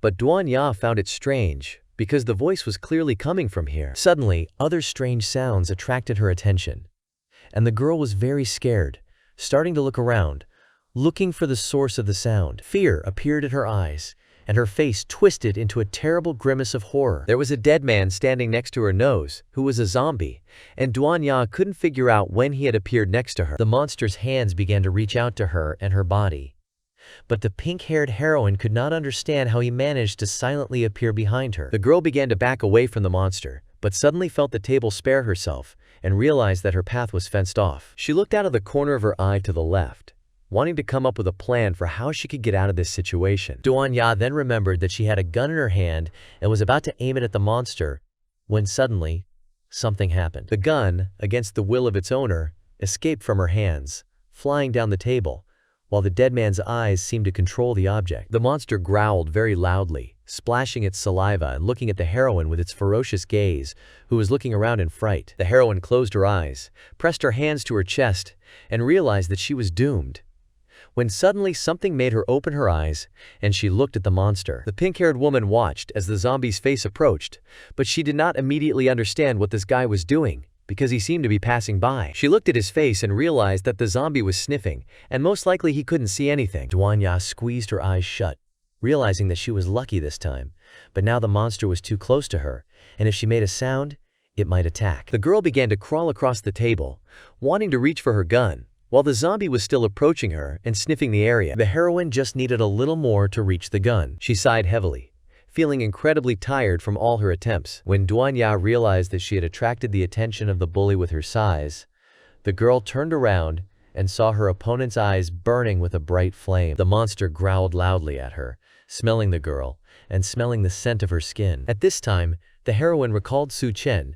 who said that his resources were limited, so he couldn't keep her with him just because she was pretty. He also said that by finding the crystal core, the girl can gain new abilities, and the main character will not allow useless people to surround himself. All these words made Duan Ya very angry, who burst into flames and loudly said that she was not useless. Lifting her foot with a sharp movement, the girl stuck her heel into the monster's eye, causing the zombie to scream loudly, feeling intense pain. The heroine made a few more movements, and the huge female heel remained in the flesh of the monster, which continued to scream loudly. She began to deliver blow after blow, continuing to stare at the zombies with her angry gaze. The humanoid creature screamed loudly, opening its mouth, where many teeth and fangs could be seen. The monster intercepted the heroine's leg with his big and burning hand. Feeling the unpleasant touch on her leg, Duan Ya became even angrier and continued to stare sternly at the enemy. The girl felt unbearable rage and a desire to show that she was not useless, and without thinking twice, she stuck her heel in his eye again, causing the monster to scream loudly again. The heroine pulled the heel out of his eye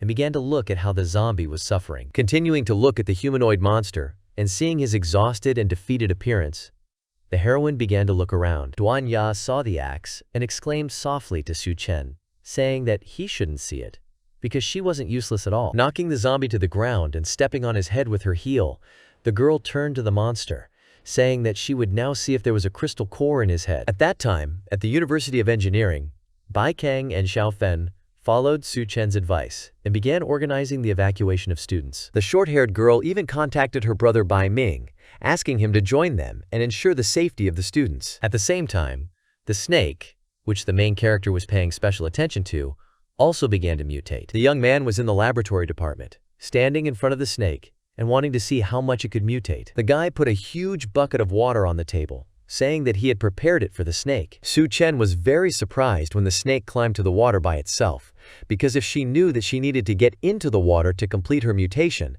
then this would save the character unnecessary trouble. The flexible body of the snake began to aim for a huge bucket of water. A few minutes after diving, the snake began to mutate into a huge water snake that looked more like a dragon. The main character looked at all the actions of this creature, not seeing what was happening at the bottom of this bucket. Suddenly, a bright light illuminated the entire laboratory department, and Chen tried to shield himself from such a bright stream of light. After a couple of seconds, a huge, scaly creature, which was distinguished by its huge size and red glowing eyes, looked at him and the young man was surprised at such a height. The guy said softly that now that the snake was ready to obey him, Chen might consider keeping this creature as a pet. Holding a weapon in his hands, the young man saw that the snake was trying to escape, and then the hero noted his good instincts and smart considerations. The character began to tower over the monster, moving abruptly from one place to another, using his abilities. At this time, the monster bared all its fangs,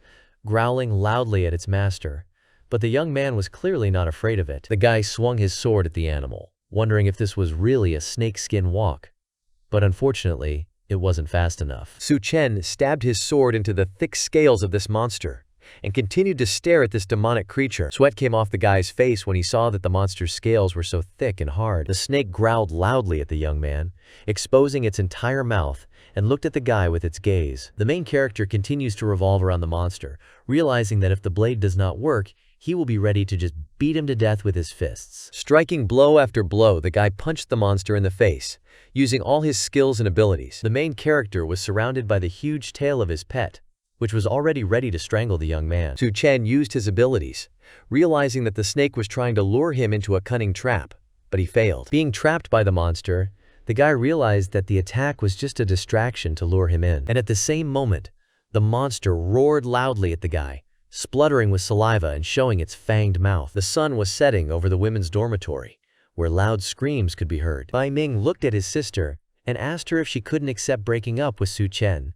but the heroine asked him to keep quiet. The brother turned to Bai Kang, asking her if she liked the guy, but if he stayed here then he was probably doomed, but the girl did not believe that he could die. The short-haired heroine sternly examined the guy, saying that when she first saw Chen, she immediately felt that he was very strong, as if he were a monster. At the same time, the protagonist's hand reached out to the monster. He grabbed the snake by the throat, using magical abilities, and asking the demonic creature if he really thought it would trap him. Seeing the red eyes of this creature, the guy said that he had heard that snakes have very developed nerves. Even if you chop off their heads, they can still bite. The man struck the creature blow after blow, squeezing its head. Chen grabbed his flesh, pulling it with all his strength. The hero stepped on his mouth with his foot, controlling his teeth and tongue. He opened his mouth and pulled it up with his hand, holding his lower jaw with his foot. After finding the crystal inside, the hero released the creature. He had a crystal stone in his hands that could give any abilities, and the guy was interested in what abilities this stone would give. If the extreme heat deprived people of their will, then the flood that swept the whole world completely destroyed human civilization. Even cities as remote from the coast as Chengdu could not avoid the destruction from floods, and due to the low relief of the university, only tall buildings remained above the water. Meanwhile, Chen, who had absorbed the Golden King Snake's crystal core, was now underwater as his body underwent further changes. After contact with water, not only tiny scales appeared on his body, but his strength increased significantly, and his eyes became more sensitive to light, surrounded by a protective film. The guy did not use his mouth and nose to breathe, but he did not feel suffocation, but he felt that he was breathing through his skin, and this is the ability of the royal snake. The main character was underwater, realizing that although it wasn't the ability to manipulate water, the ability to breathe underwater was quite useful. Emerging from the water, the young man saw that floodwaters had surged from the Green City Hotel area, and now he could swim upward against a strong current, and the debris in the water was like a weapon. He looked around, seeing that the volcanic eruption had reached its peak, as Chengdu was far from the volcano, and the sky still looked relatively clear. Chen sternly looked around, realizing that in the face of these apocalyptic events, human civilization is just a fluff. In order not to become a victim, you need to strengthen your strength. The young man recalled that the unchanging area in the northern part of the city, forming the water area, was occupied by the army of the Golden Snake King and the Corpse King's woman. In addition, the southern part of the city became a gathering place for the cannibal tribe of the Death Eaters clan, and the western part of the city was under the control of the Rat King and his army of rats. The eastern part was occupied by the skullcrasher Gao Kan from the Green City Hotel, and Chen had almost died at their hands several times in his previous life. But in this life, the main character has already dealt with Gao Kang and the Golden King Snake ahead of time. In order to stay strong, the best way is to get the crystal cores. However, the Death Eater clan has a large population and numerous factions. The Corpse King woman is elusive, so it's almost impossible to find her now. In his previous life, the University of Technology had experienced a rat epidemic, and the Rat King was supposed to be there, and if he found it in advance, he could get the core. Sitting on a huge rock, The man realized that nostalgia had led him to the fact that he was very relaxed now. The dead crowded around the hero and he found himself completely surrounded by them. At the same time, a bald man was sitting on a huge tower, clutching a pole with his hands, not understanding how this flood happened. There was another guy below, but both heroes noticed that someone was approaching, even though the young man below said that it was better not to attract attention. Suddenly, the young man turned around, wanting to see who the bald man above saw, and he was surprised. The main character sailed to meet them, and they realized that this guy really did not drown during the flood. The angry man suddenly growled that if the burrow hadn't sent them to keep an eye on this, and both men looked at him questioningly. The bald man's eyes bulged in disbelief, and sweat came off his face when he saw this painting. The main character's foot fell flat on this gentleman's face,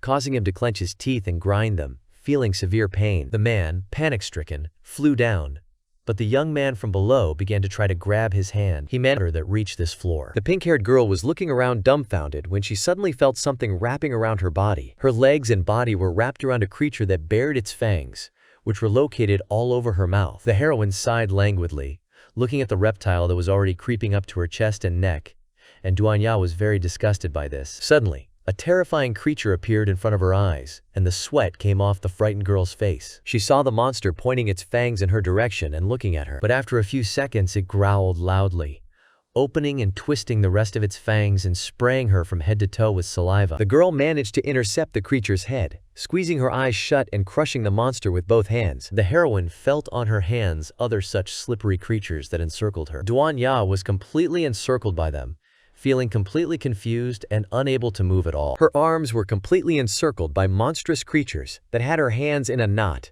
and would not allow the girl to move. She looked at them sternly, realizing that she hadn't had time to get used to her abilities at all. The girl recalled the words of Chen, who said that if she found and consumed the crystal core, she would be able to obtain its ability. The heroine remembered that many monsters looked normal, and from their appearance it was possible to detect. The heroine looked at the guy in surprise, and was surprised and glad that he was nearby now. The girl pressed the main character's head to her chest, and almost crying, she screamed that she was very glad that the young man had returned, because she was worried. Suddenly, Duanya blushed very much, looking at the young man and asking her about what he was clinging to her with. The heroine tried to cover his naked body with her hands, and asked the guy why he was not wearing clothes again, and he replied that the water was too dirty and he took off his clothes. After some time, having taken a full bath of water, the young man, sighing loudly, rejoiced at the water. He said, noting that only when you go outside do you realize that it's still better and more comfortable at home, and the girl sitting opposite nodded, breathing heavily. After that,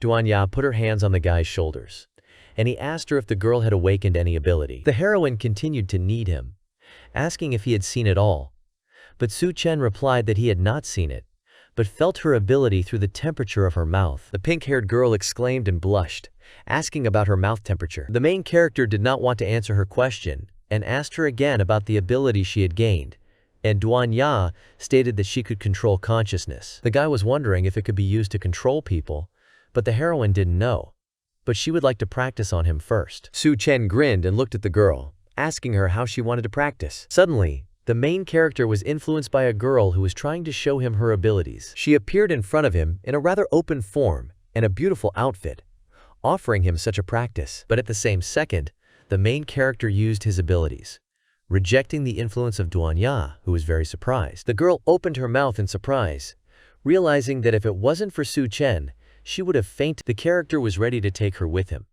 because the girl is from a medical university, so it's time for her to show her usefulness. Both heroes went somewhere on a yacht, and Duanya was indignant about her appearance, but the young man reassured her, saying that no one could do anything to her if she didn't wear anything. Standing at the helm, the girl asked the guy if he had ever been to a scientific and technical university before. The main character sat and sipped wine from a glass, stating that he had already come to visit a friend, but he was wondering if he had survived. The girl looked at the main character with a smile on her face and told him not to worry, because good people are lucky. The yacht began to slow down. The pink-haired heroine looked around and told the young man that they had already arrived. Looking at the terrible ruins and bridges, the girl was horrified when she realized that this was a scientific and technical university. The hero began to look around with his gaze, waiting for something. Suddenly, someone from the tower started shooting at the yacht, but the man's face was not visible. The main character hugged the girl to him, hiding her head and seeing that all the bullets were passing by, hitting the iron walls. The figure of the shooter appeared,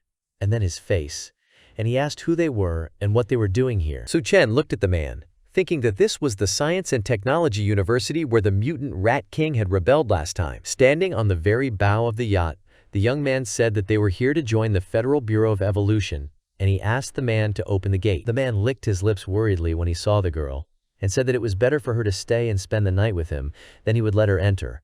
But he told the young man to come back. Duanya suddenly came out and handed the stern man a plate of delicious pork stew, and asked him to open the gate in exchange for food. When he saw the plate of food, the man almost choked and felt that saliva was coming to the corners of his mouth, and he did not believe that there was real pork in front of him. He turned to Lu Tao, ordering him to open the gate quickly, as if the man hadn't seen meat in ages. The gates opened at the same moment, and the yacht sailed calmly forward, seeing no obstacles in front of her. The hungry guard ordered them to park the boat by the side of the road and give him pork stew as soon as possible.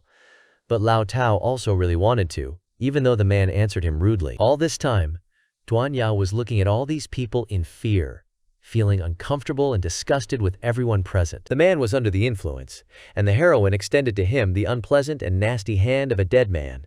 But the guard could not see it and enjoyed the meal. Lu Tao decided to show the way to the heroes and led them through the ruins and devastation that literally filled the city. The heroes saw them off, saying that since they would all live at the base from now on, it would be right if they helped each other. A little girl was passing by, and while the escort was talking about who the lower levels were for and who the upper levels were for, she accidentally bumped into him. Distracted from the conversation, the young man shouted at the baby, asking her if she couldn't walk normally.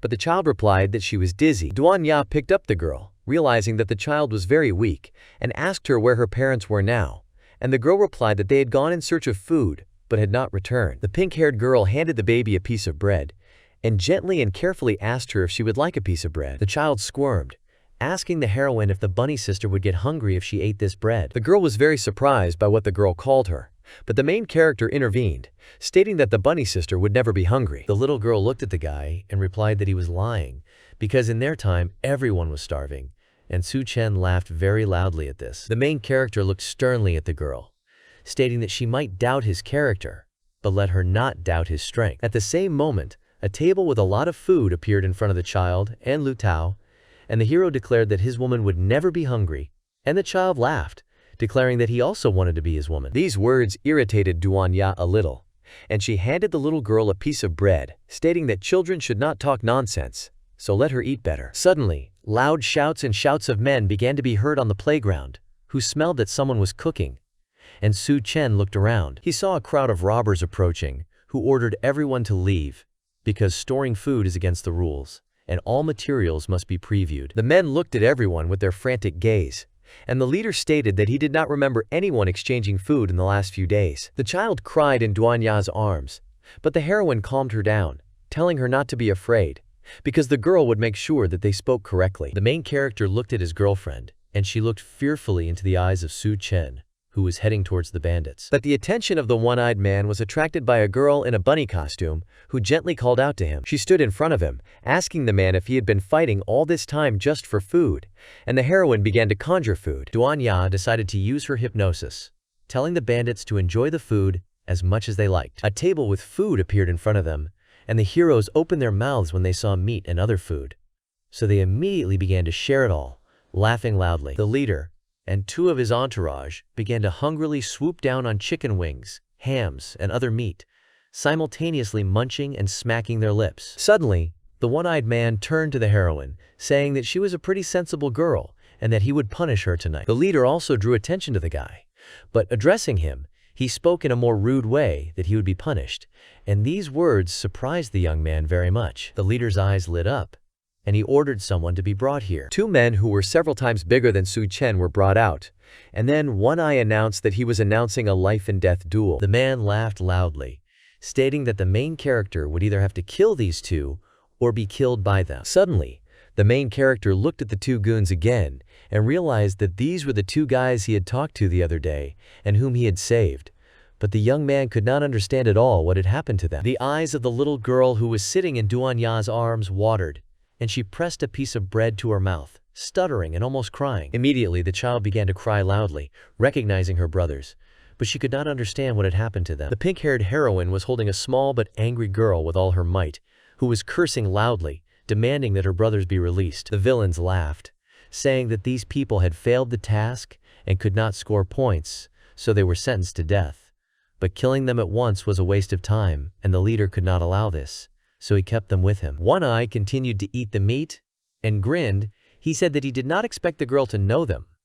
But it still becomes more interesting, because then if the main character loses the duel, he will dump her water along with her brothers. After all these words, the man gave the main character some time to prepare. But Chen looked at the guy he had talked to before and thought that these two brothers were similar, in some kind of crazy state, using something forbidden. The one-eyed man, who was still munching and eating a piece of meat, suddenly shouted loudly for a duel to begin, and drool flew in all directions from his mouth. The guys who were holding the chains restraining the two brothers suddenly lowered them, and the sound of iron rolling on the ground could be heard. The bald man walked towards the main character, shouting angrily and looking at Chen with his white and crazed eyes. The young man stretched out his hand towards one of the enemies. The guy's hand fell on the shoulder of one of the men, which helped the young man restrain his blows and the desire to kill him. With his other hand, the main character allowed himself to hit the bald man in the face, causing him to stagger and spit out the blood that had accumulated in his mouth. Both brothers fell to the ground,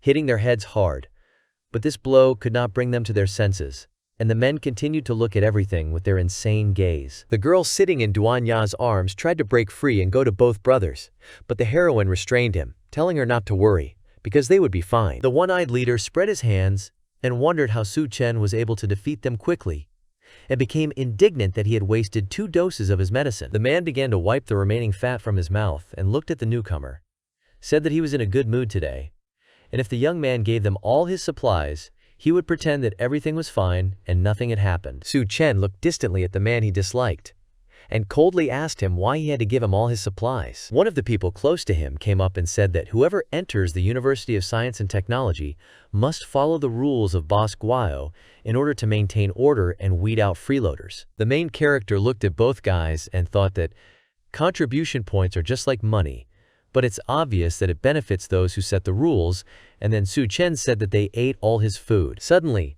a huge man appeared behind both guys, both wide and tall, saying that let the young man work for him if he wanted points for his contribution, and both heroes began to exchange glances. When she saw the captain, even the pink-haired girl opened her mouth in surprise, trying to say something. A huge and heavy cart was being carried by many men holding something like a huge wooden stick in their mouths. These were his entourage, who were dragging heavy logs, but they did it as if not of their own free will, because they had completely lost their human appearance and liveliness. The captain, who was sitting on his portable throne, said that he would provide him with free food and accommodation, as well as highly paid positions. One of the attendants, who was pulling a huge cart, suddenly tripped over something that was lying nearby. He fell to the ground, face down and rolling a little more, while the remaining 3 people tried to maintain their balance. The captain looked at this guy sternly, and his eye lit up red when he saw this picture. He grabbed a stick with his thick hand and wrapped his fingers around it, which had long been swollen from fat and lack of exercise. He swung hard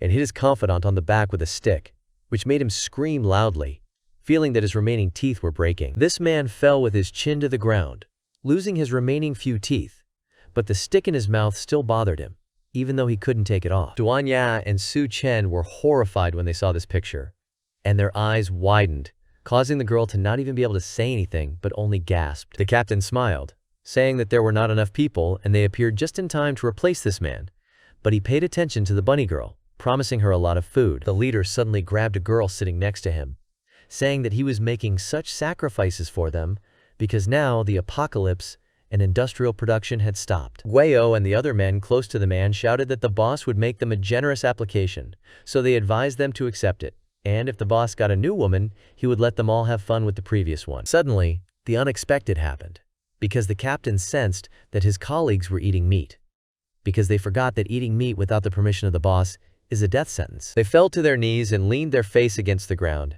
asking for his forgiveness, and saying that this would not happen again, and in the future they would always bring all the food to him first. The man screamed loudly, addressing his entourage and demanding that they shut their mouths, because the smell from their mouths was murderous and disgusting. The main character was looking at all this when he suddenly wondered if the boss had seen through the heroine's mental control, but it didn't seem to have seen it, and it didn't affect him in any way. The men were very surprised by their captain's exclamations, deciding to say that they had not eaten anything nasty, and it was just meat. At the same second, and at once, into all of you. My stomach began to rumble and ache treacherously. The man was ready to spit out everything that was inside his stomach and what he could eat, but his stomach hurt so much that it was difficult to move. All three of them ran far away, feeling intense pain and not understanding where it came from, and so abruptly. The boss gasped, surprised at the stupidity of these people, but said that he hoped that someday he would throw them out and take normal guys as his servants. At this time, Chen was analyzing the captain, realizing that he couldn't sense any of his abilities, but there was a very powerful aura emanating from him. The guy looked at the villain, surprised that with his arrival, all three guys got out of Duan Ya's mental control. He was wondering what kind of person this was, because judging by his subordinate, there could be nothing good from him. The young man could not kill them all, because this would complicate his plan, but first he needed to find mutant rats, and he was interrupted from his thoughts by the leader asking his opinion on the proposal. The main character looked at Guo coldly, saying that he was not interested in this proposal. The boss stated that one day Chen would come to him to beg, and after that Guo turned to Lu Tao to take the position in front. The hero looked at the retreating figure of a man who was sitting on his throne, and the throne was being dragged by people. Suddenly, Duan Ya turned to the guy, saying that his mental strength was very great, but her abilities did not affect him in any way. Well, the guy understood that it was not her fault. He understood that they needed to be more careful, when suddenly a voice was heard behind the young man, informing them that they had angered the guards and they would not let them go. The main character turned around and looked at the tramp standing behind him, who addressed the young man by name and said that they needed to go with him. The guy was very surprised that this hero knew him and that he was ready to help him, but he explained that his name was Miao Puwan and he was Tian Yue's roommate, and they met when they were at school. All three of them went somewhere to the building of the former University of Science and Technology. At the same time, Boss Guo turned to Lu Tao, telling him to look after that woman and not let them escape. The man chuckled, thinking of Duan Ya. He introduced the heroine and stated that in the age of the apocalypse, hot women like her are rare. More than half of the university was underwater, and the other half was broken by huge waves. Someone said that after medications it is not great, but at the moment it is quite enough. Duan Ya was sitting across from a guy who was on an IV drip, and sweat was dripping from his face, and his little sister was praising the bunny girl for her help and admiring her. At this time, the main character Yi Miao was showing everything to Chen, who asked him if all the students were living here now, and he replied that all the surviving students, regardless of gender, were sheltering here. The boy also noted that as much as Brother Tian often helps everyone, this place is considered the territory of their task force. Miao was telling the main character that their task force was strong, and even if they ran into a tribe of Death Eaters, they would be able to fight them head-on. Brother Tian appeared in front of them, standing in a locksmith mask, and asking a classmate if he was interested in joining. The young man showed him the main character. They say that he brought him to them, and the young man looked around. Removing the mask from her face, Tian opened her mouth in surprise and looked at the guy in shock, realizing that Chen was standing in front of him. The young man threw his arms around the main character, saying that he thought the guy was dead, but now he can't believe that the hero is still alive, because it's great, and they need a drink in honor of this. Such an emotional greeting couldn't help but draw other people's attention to the couple, who were discussing that Tian had just returned from the building, so she could stay with him for a couple of days. Suddenly, my brother saw Duan Ya and exclaimed loudly, opening his mouth in admiration, saying that he had seen her, because she was the legendary beauty of the university and a cold goddess. The girl replied that it was in the past, but now it has nothing to do. The guy shouted loudly, asking Miao why the legendary goddess was here. I was dressed like a bunny girl, but the guy answered with his ears closed that she was a graduate of the medical faculty. Suddenly, the heroine approached the main character. They say that she needs to change clothes, because she feels very uncomfortable in such an outfit in front of the graduates, and Chen agreed with her words. Suddenly, both guys got angry, and blood came to their noses when they saw that their brother was hugging the beautiful goddess by the waist. They escorted her out. I apologize for the fact that it's a little dirty here, and they say that she can sit wherever she wants and change clothes in this room. And at that time, the young man was looking around the single room. Tian suddenly came to his senses and asked the girl where her clothes were, because she hadn't brought any bags with her. But the main character immediately changed the subject, asking his brother if his mission was dangerous. He adjusted his mask, covering his eyes, and saying that the two of them were lucky, because they look clean, which means the apocalypse is real. They have not yet been overtaken, which means there is no safe place anywhere. In addition, My brother stated that such a wonderful specialist as this girl would not even need to get married, because she could just take care of the wound. The main character's attention was attracted by the desire to warn Tien about something. His brother's gaze suddenly became as angry and serious as possible, and he rudely announced that Chen would stop showing off. These words were related to the fact that the hero forced Ya to put on a bunny costume during the apocalypse, but the young man reassured his brother, saying that he would be able to protect her. Tien tapped the brunette on the head with his fist, stating that he hoped for this, and reminded him of the situation when he was bullied in high school. But he did not dare to give dachas. He was the one who drove those guys away. At that time, the pink-haired girl was changing clothes when a friend heard someone's voice, saying that the captain of the guard was not a good guy, and the women he was interested in never had a good ending. The voice was female, and he noted that the heroine was very beautiful. He began to come from behind the door, asking if everything was all right and what was going on there. Because why was there so much noise while changing clothes? The boss's ally covered the pink-haired heroine's mouth with her hand, while Chen's screams could be heard outside the door, who announced that he would come in now. The figure of a young man appeared in the doorway, holding Sally's hands in his pockets, and the short-haired woman did not see the guy's face. Suddenly, she released Ya and turned her attention and gaze to the brunette, who began to approach her, and the messenger from the boss asked Chen if he was really looking for death. Without waiting for an answer, she shot towards the figure that appeared on the threshold of the room. For some reason, the main character stood quietly in the doorway, not making a sound or a gesture. Tien rushed to his brother, shouting loudly for him to be careful, and the guy deliberately blocked him with his arms, wanting to protect him from the crazy girl. She, in turn, was amazed, stopped, and bulged her eyes at the main character, who was staring intently at a short-haired woman. Chen did not move, and pierced his opponent with his gaze, which sent a lot of goosebumps down her back and body. The boss's ally screamed loudly and exclaimed when she recognized the guy,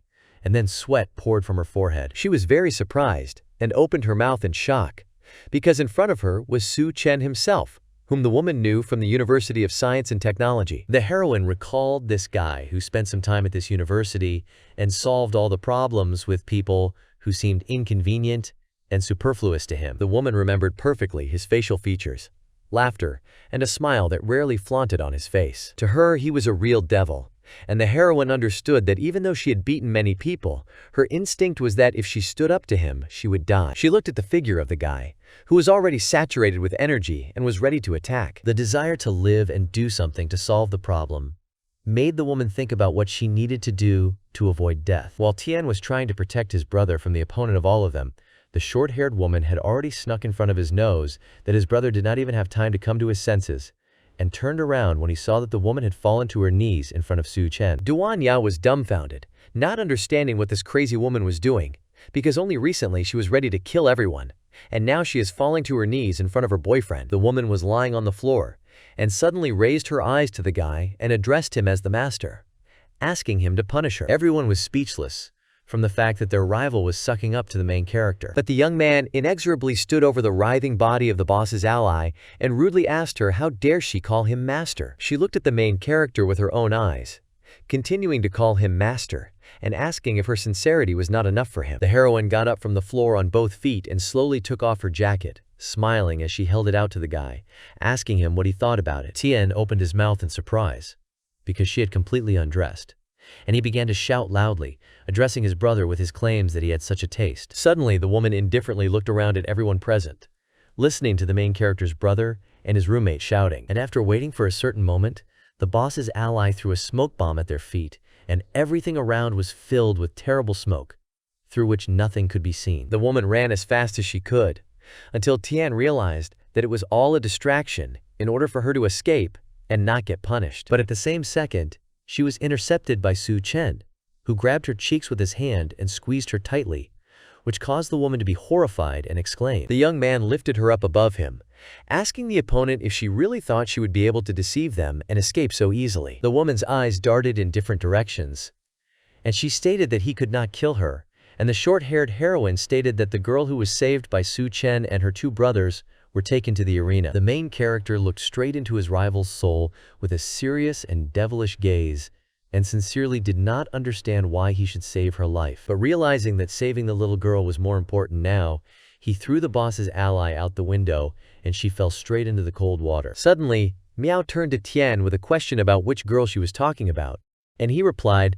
that it was about Xiao Mei and her two brothers, so the guards must have taken them away when everyone left. Miao flashed in front of his roommate's eyes, asking him what they should do now, because if they didn't save them, the big rats would bite the girl and the two men to death. When the main character heard that they were talking about rats, he asked the guys what they were talking about, and everyone ran to the center where the incident was supposed to be, and along the way Tian tried to calm his brother down and told him to try to avoid conflicts. All four heroes quickly rushed forward, where their brother Chen led them, because the main character had a mission related to killing rats. At that time, Boss Guio was addressing the girl, telling her that her two brothers had not completed their task, and this was tantamount to a death sentence. The fat man laughed loudly, stating that if she was ready to enter the arena, then he might consider giving both of her brothers a chance. At that time, the heroes were hanging from the ceiling tied with a rope, and turned to their little sister Zhao, saying that they needed to run away, but the boss replied that it was too late to run. The little girl was holding a stick in her hands,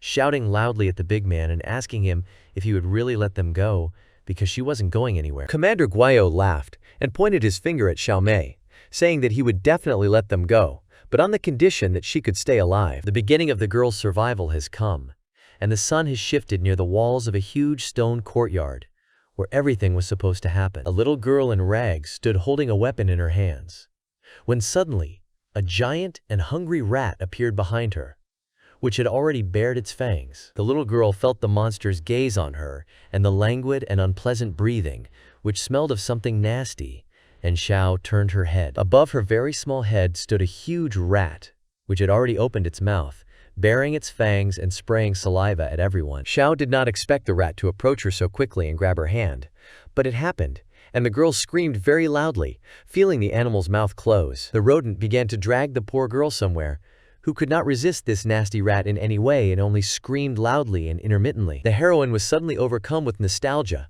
and she remembered how the brothers brought her mushrooms, and the girl asked them if they were poisonous, but the men just laughed, saying that they could not let her eat something dangerous. The bald man then threw some mushrooms into his mouth, saying that if he didn't die, then let Xiao Mei eat them, and the little girl screamed loudly at her brother. After a while, the man began to talk indistinctly and hallucinated about some red umbrellas in front of his eyes, and then Xiao tried to make her brother spit out this filth. In addition, she remembered both brothers leaving, telling Xiao that as soon as they completed the task, they would receive contribution points, and they would no longer have to starve. She saw them in good condition this last time, when they talked about her being good, not running, and waiting for them to return, because then they would eat something delicious. The heroine was transported back to the present, seeing both of her brothers hanging from a rope and shouting at her to run away and not think about them. The boss watched the whole situation with a smile on his face, and raising his fist to his mouth, he ordered his subordinates to shut them up. And in a matter of seconds,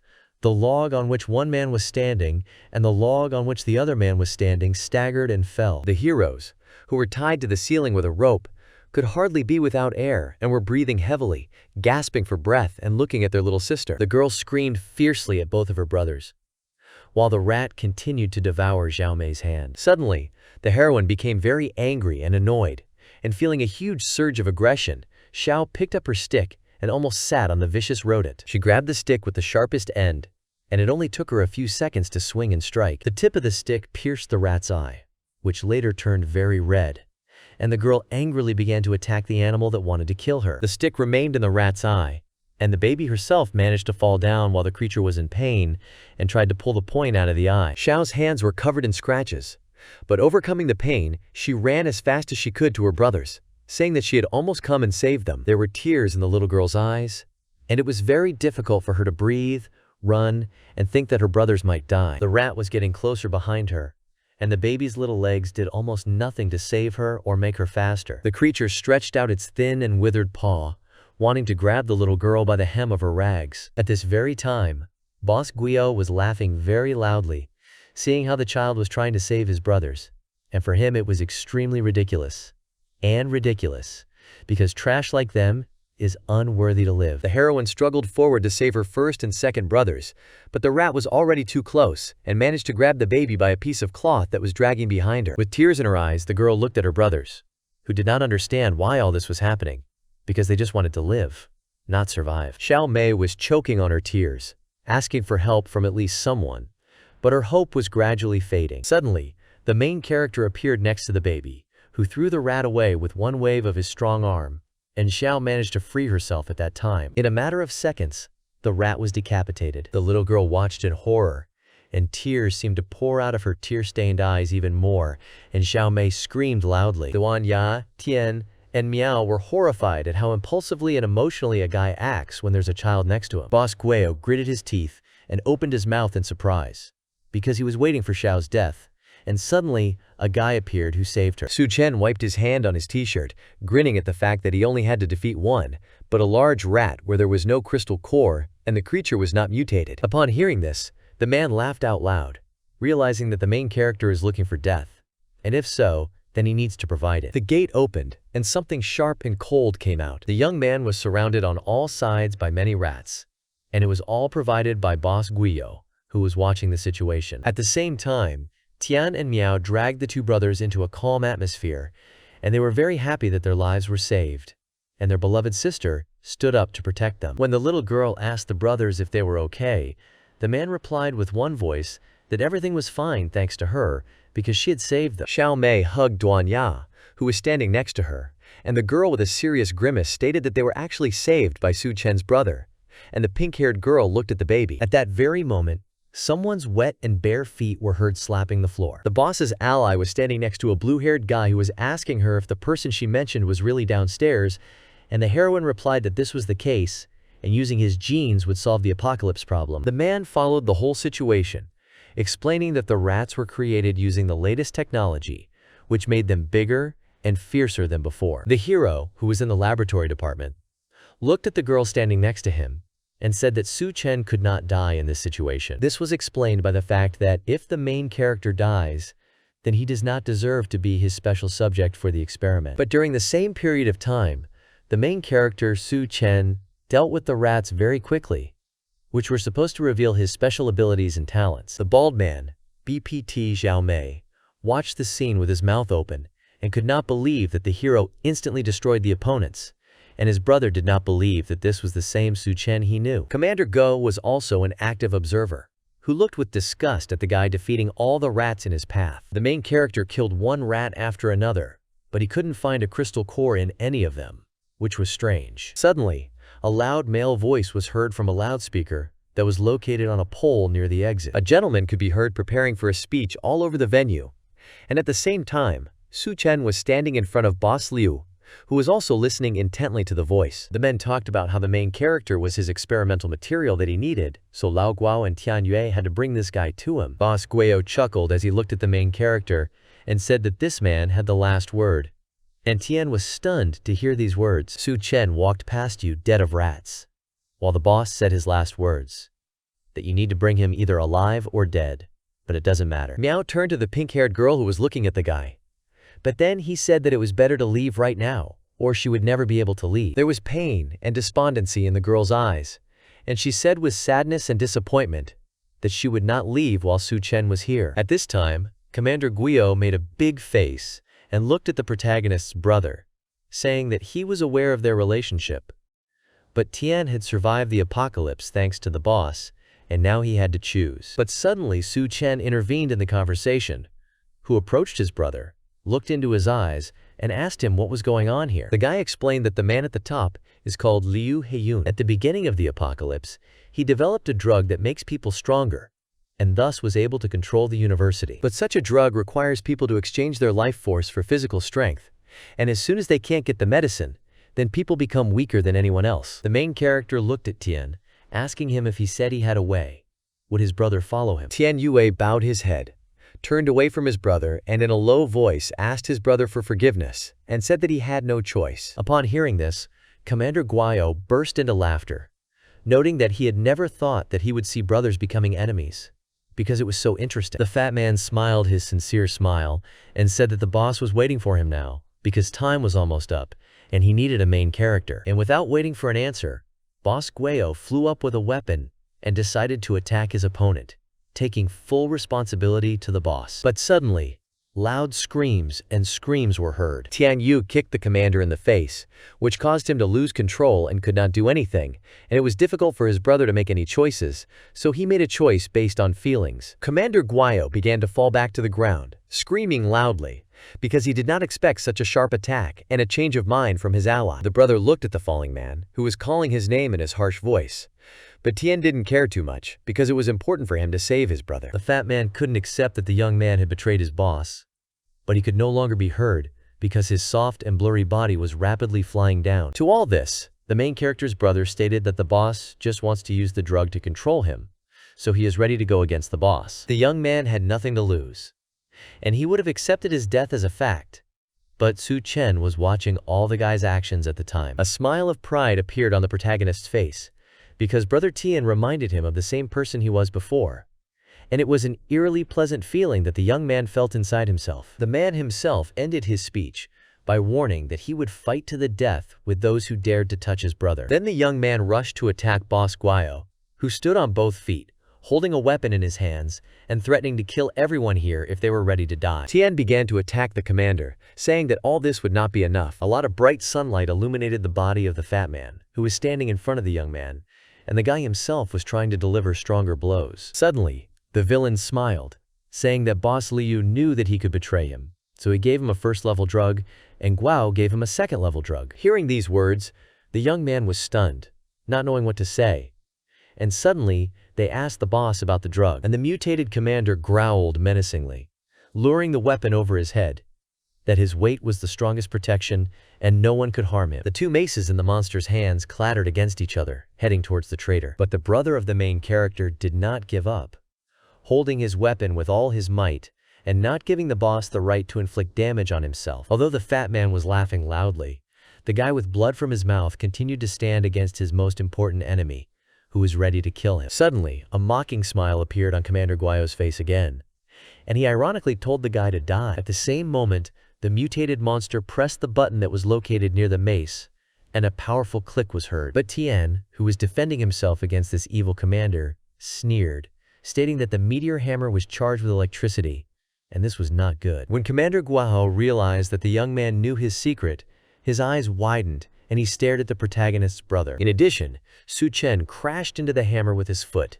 giving a strong push towards their common enemy. The weapon with its blunt end flew towards the fat man's face, who stared in amazement at what was happening and did not know what to do in this situation. The main character continued to kill Hammer 1 and Hammer 2 in the face of his opponent, who was so proud that no one could harm him. The main character's tired and out-of-breath brother watched the whole situation with his mouth open, but he was too tired to attack the boss. Miao and Duanya suddenly exclaimed in surprise. In front of their eyes stood Liu Heiyun, who smiled sourly and looked at what was happening. Commander Shou gaped, saying that the young man was interested in him more and more. After all, he spent all his resources and manpower to find a way to turn people into perfect beings, which would lead to significant breakthroughs in his experiments. And just the same, the recent demonstration of the power of the main character proves its value. Now the man was giving him the opportunity to join his experiment and become the first perfect man.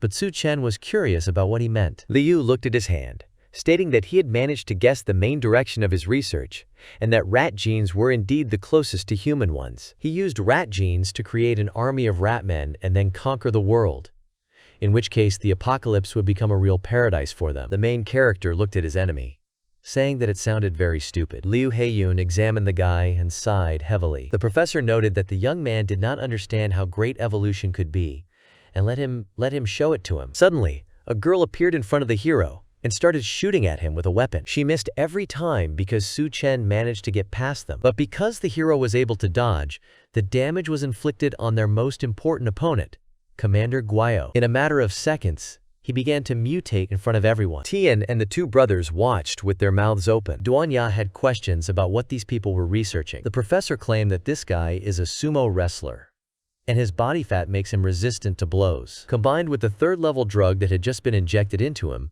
which increased his strength and healed his body, the main character was no match for him. Liu asked the main character if he saw the greatness of evolution, but Chen rudely snapped that the professor was just making monsters out of people. The boss caught fire with anger, calling the young man ignorant and ordering him to kill him and extract his genes from the corpse. Commander Guo, who had already mutated into a terrifying monster, screamed loudly when he finally heard his boss's order. The young man accepted his challenge and looked at his enemy. He began to deflect his attack. Duanya was afraid for her young man and shouted for him to be careful. Chen heard her words and was already accumulating mana for his next strike. Using his abilities, he touched the body of the fat man who was attacking him. The young man asked him if he really thought that putting a couple of batteries in a weapon could kill someone. And after a couple of seconds, the main character began to pull something out of his opponent's flesh. The hero pulled out several large batteries and invited Commander Guio to try them out. Chen inserted them into the opponent's fanged mouth, which sent a shock through his body. His mouth closed, and sparks appeared in his mouth. An explosion occurred a few seconds later. Everyone watched with their mouths open, wondering if Guio was dead or not. The professor was thinking at this time, realizing that the main character was using exploding batteries to cause damage. But as Liu Yi said, the third-level drug has a strong healing ability, and the man told Chen that he was completely powerless in the face of the force of evolution. The hero saw the commander, who had already lost his human form, and the young man rushed at him to attack. He punched the monster with all his strength into its fanged mouth. Commander Guio flew several dozen meters away, crashing into the wall at the same time. Chen thought that very few people know about superpowers, so it's better not to show others how he uses his own. Duanya noticed that the dust was blocking her view and no one could see what was going on. Professor Liu also didn't know what this guy was going to do. The young man was curious about what the guy was up to this time. Suddenly, the dust began to settle, and the heroes saw the silhouette of Chen, who was sitting on a multitude of boulders. All of the guy's friends exclaimed loudly in disbelief. There was a pile of cement and steel in front of them, and everyone was wondering if the fat man was buried under the rubble. Seeing this, anger awoke in the professor. He slammed on the table, saying that he didn't care who he was or where this pile of junk came from, because they dared to provoke him like that. He would make sure that he died without a burial place. The young man leaned on his leg, forcing Liu Yi to look around, because they were all just corpses. Chen punched his hand, saying that he wasn't going to let any of them go either. The pink-haired girl looked around, seeing that they were all surrounded. Behind them stood those who once went to the laboratory, and they all mutated into rat people. The main character stated that his target is Liu Heiyun. If they don't deal with him, it will never end. Therefore, the young man claimed that he was leaving all these monsters to his friends. Duanya was motivated to move on because she remembered the words of the protagonist, who said that if she lost her value, she would not have the right to stay by his side. Besides that, Su Wu also told her to call him if it was too hard. The heroine took her steps forward. She addressed everyone present. The girl touched her hand, saying that she would try to control them, but there are quite a lot of monsters, and she has never controlled so many at the same time, but she must do it. The rest of them just needed to focus on killing. Boss Liu was saying at the time that a few simple traders would become food for the rat people. After that, the professor walked around the laboratory department. Everyone informed him that Chen had destroyed the security in the building and broken into Miss Yuan's room. Liu looked at the guys in shock, asking how it happened. He demanded that the Doomsday gene be injected into him, but the boss was told that the gene fusion was still unstable and too risky. The man didn't care about this, because he wanted to deal with the main character. At the same time,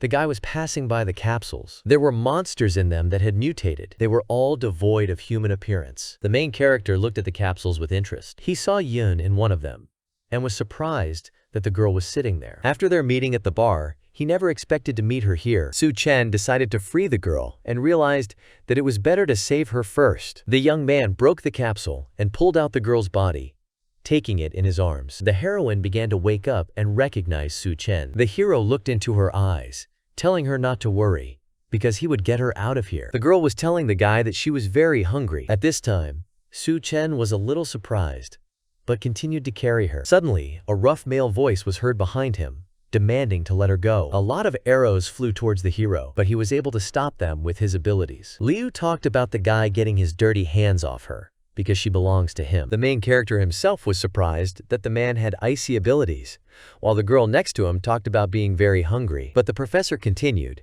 saying that in the apocalypse, ordinary people would be just ants, and someone like him, with the power of evolution, would inevitably rule the world, and it was an honor for her to be his woman. The guy sternly stated that the professor was really crazy, as the rumors said about him. The girl threw her arms around the main character and told him not to leave. Chen promised that he would not leave, and the heroine was still scared. Liu Heiyun was already beside himself with anger, telling the young man to let his woman go. After that, he rushed to attack the enemy, continuing to insist that it was his property. The main character noted that the professor was too noisy. The man was extremely strong this time. But suddenly Liu stopped and froze. He saw Chen kissing his Yun, and the lips touched. Suddenly, the girl asked the hero about who told him to leave her last time. The girl hugged the main character tightly, while Liu angrily shouted he was turning into a monster, and his anger was boiling. He was ready to send them all to hell. Many fangs appeared in his mouth. The clawed hands continued to mutate, and Professor Liu turned into a monster,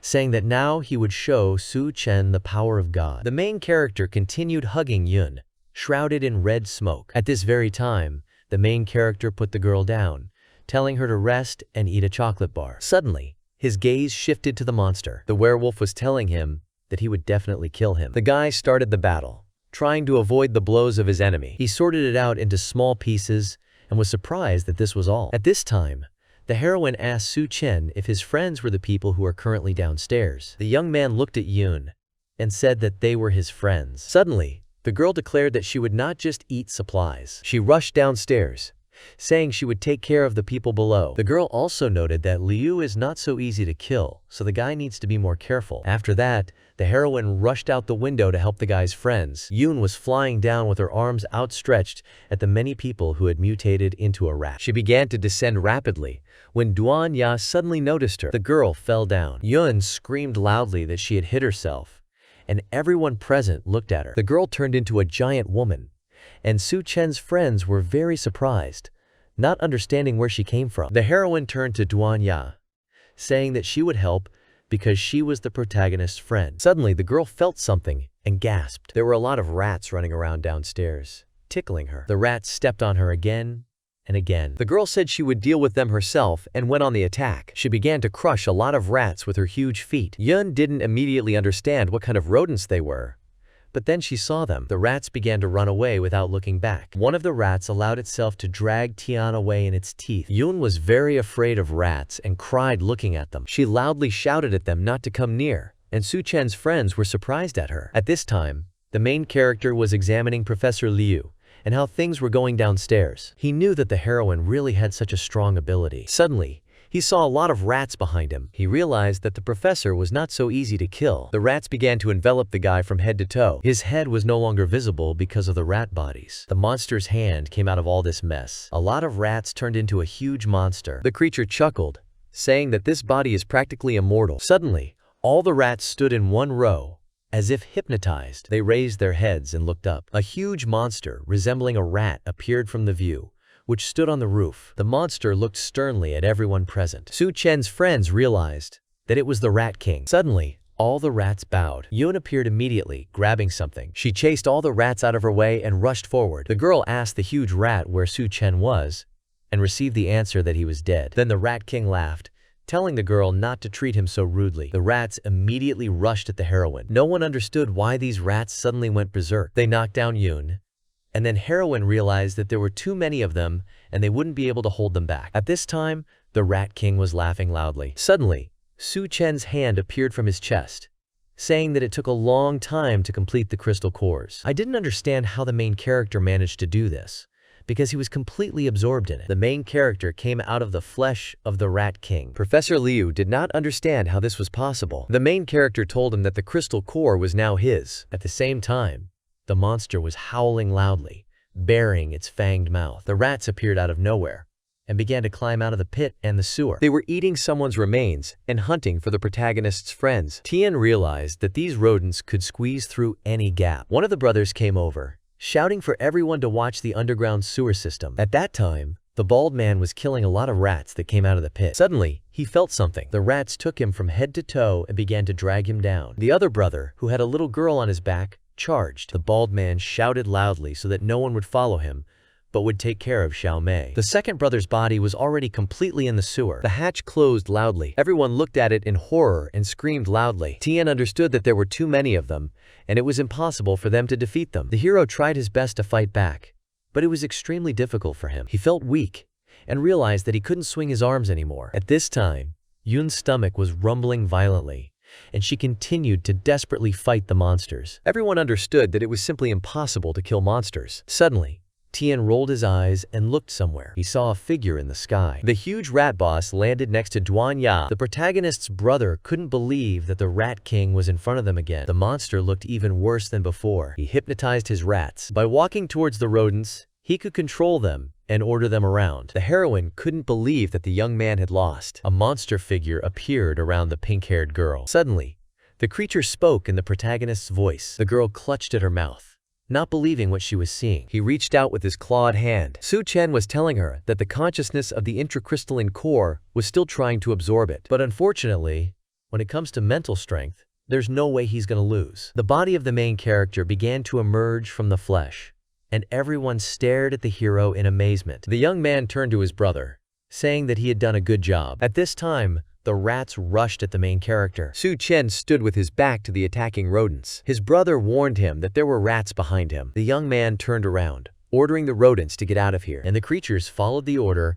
At that time, they started running. They rushed away from their boss. A lot of rats were running away in fear. They were banging on the windows. Most of the rats died in the crush. Some of them climbed into places where they were in danger of death. The main character's brother looked at it all in surprise, not understanding why the rats had escaped. They realized that Chen had touched the creatures. There were only people left on the battlefield. Chen thought that even though he wasn't the Rat King, but the remaining power of the crystal core was enough to scare them and force them to retreat. Tian clutched his chin, feeling intense pain. The main character rushed to his brother's aid. Yun came over, stating that it gives tremendous power. The more power they use, the stronger the poisoning. The main character sighed, wondering if he could save his brother. And suddenly he remembered that there was a corpse in the professor's laboratory, and using her blood to make a serum should neutralize the poison. The hero arrived at the laboratory that Yi Yun told him to come to. He looked around and felt that the pressure here was very strong. It reminded him of a black hole. A strong, cold smell came from behind the door. The hero entered the door, feeling something strange. Chen felt as if he had passed through a wall made of mental force. The young man was looking around, trying to find the corpse, when he suddenly saw someone else. The slender figure of a girl stood in front of him. She looked back, seeing that classmate Liu had appeared here. Suddenly, the hero realized that he had turned into a professor. The guy knew that he needed to wake up quickly now. The girl was smiling, telling the hero to sit down. The young man himself realized that perhaps he had touched Liu Heiyun's memories, when suddenly the heroine took off her jacket. A crab caught his attention. The girl told me that this is a common parasitic organism found in crabs, and it is an amazing creature that exists with its host, protecting itself. Suddenly, the girl sat down next to the main character and hugged him. The assistant massaged his shoulders, telling him about this fungus. The girl said that she did not expect that he would not only succeed in his studies, but also be in such good shape. Professor Liu's eyes lit up. The poncho guy says that the heroine is not going to conduct an experiment. She sat on it,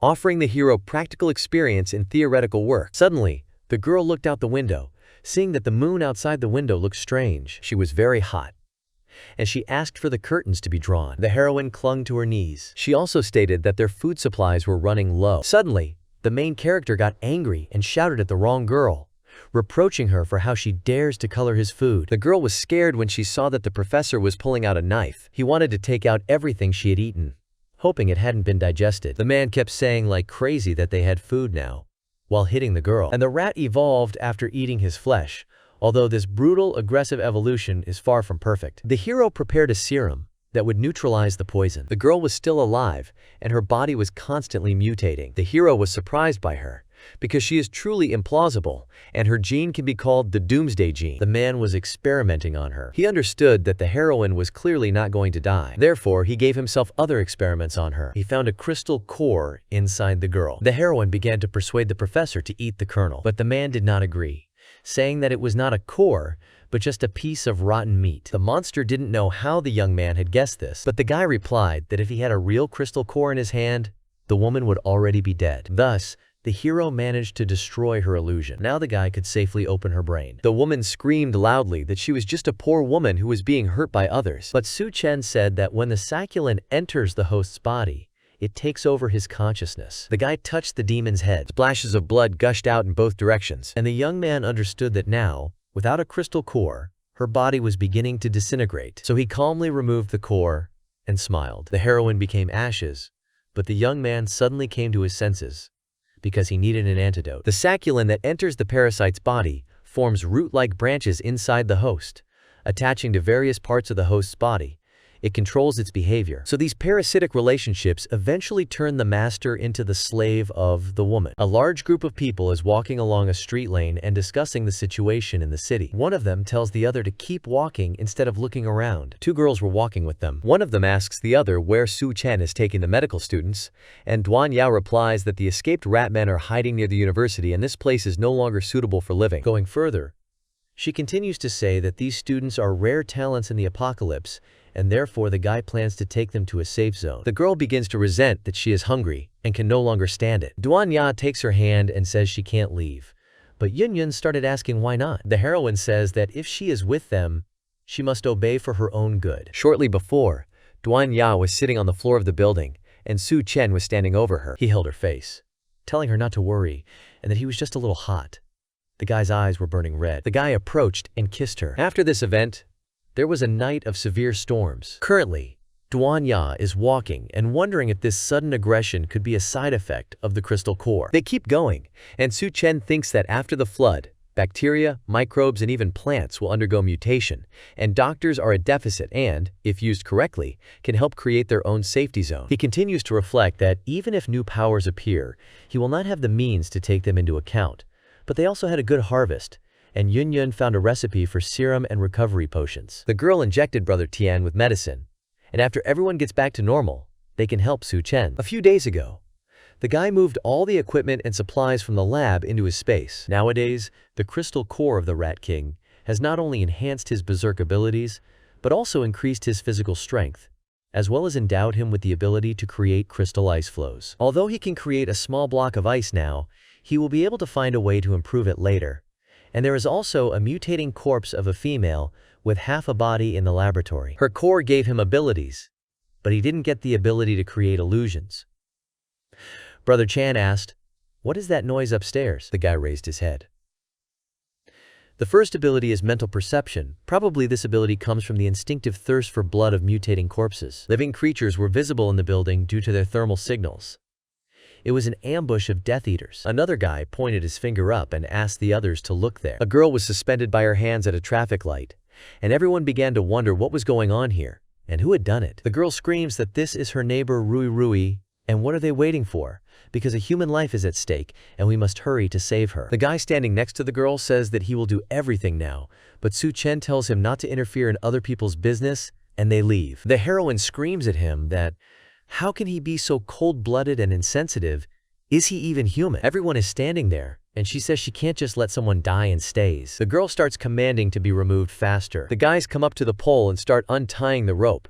They shout at her not to worry, and they will definitely save her now. Arrows flew sharply towards them from the bows. They stabbed into the backs of the guys who were standing at the post. The guy and the girl looked at them with fright and incomprehension of what was happening. Looking up, they saw the Death Eaters who had jumped on them.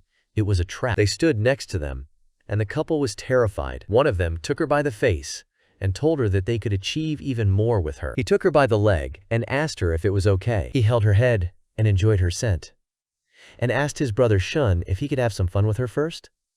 And she asked him to let her go. The guy shouted at him to let the girl go, and Shun shouted at him to shut up and swung his axe at him. He kept saying that food should accept its fate as food. At that time, the second Death Eater started tearing her clothes and saying that she smelled delicious, and why didn't they keep her for reproduction, but she kept screaming to let her go. By this time, the others had already left the place, and everyone began to wonder what they were facing. Did someone ask that it was Xinyue's voice? Duan Ya asks Chen if that girl at the traffic light was a decoy, and he says yes. Others are wondering if this means they are safe now.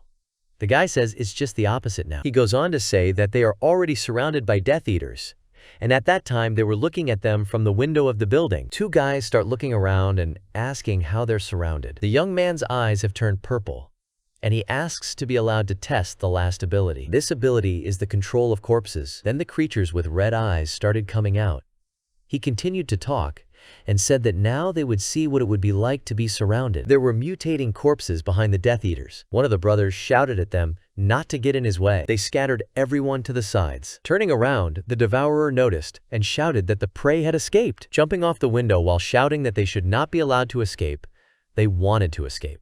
Chen looked at them and told them that they couldn't escape. They looked at him in response and said that there was another person here who wanted to die, and he should be killed first. Standing in front of them, He said that he was sorry that the Death Eaters didn't have crystal cores, and instead he would let these mutated corpses play with. They started to get closer, and someone jumped on one of them. Someone from the team started shouting that there was a Haichang safe zone ahead. Upon arriving there, everyone heard an indignant cry and a question that, how dare they invade Hengchang? The frightened girls began to explain that they were from the University of Science and Technology and were seeking refuge. Lifting their heads, the heroines saw that a man was flying at them from the roof. In front of them, a beefy man with an axe and chains landed with a bang. Looking at them, he said that he doesn't accept garbage here and it's better for them all to get out of here. Douanier decides to use his mind control ability and dictates to him that, isn't this a safe zone?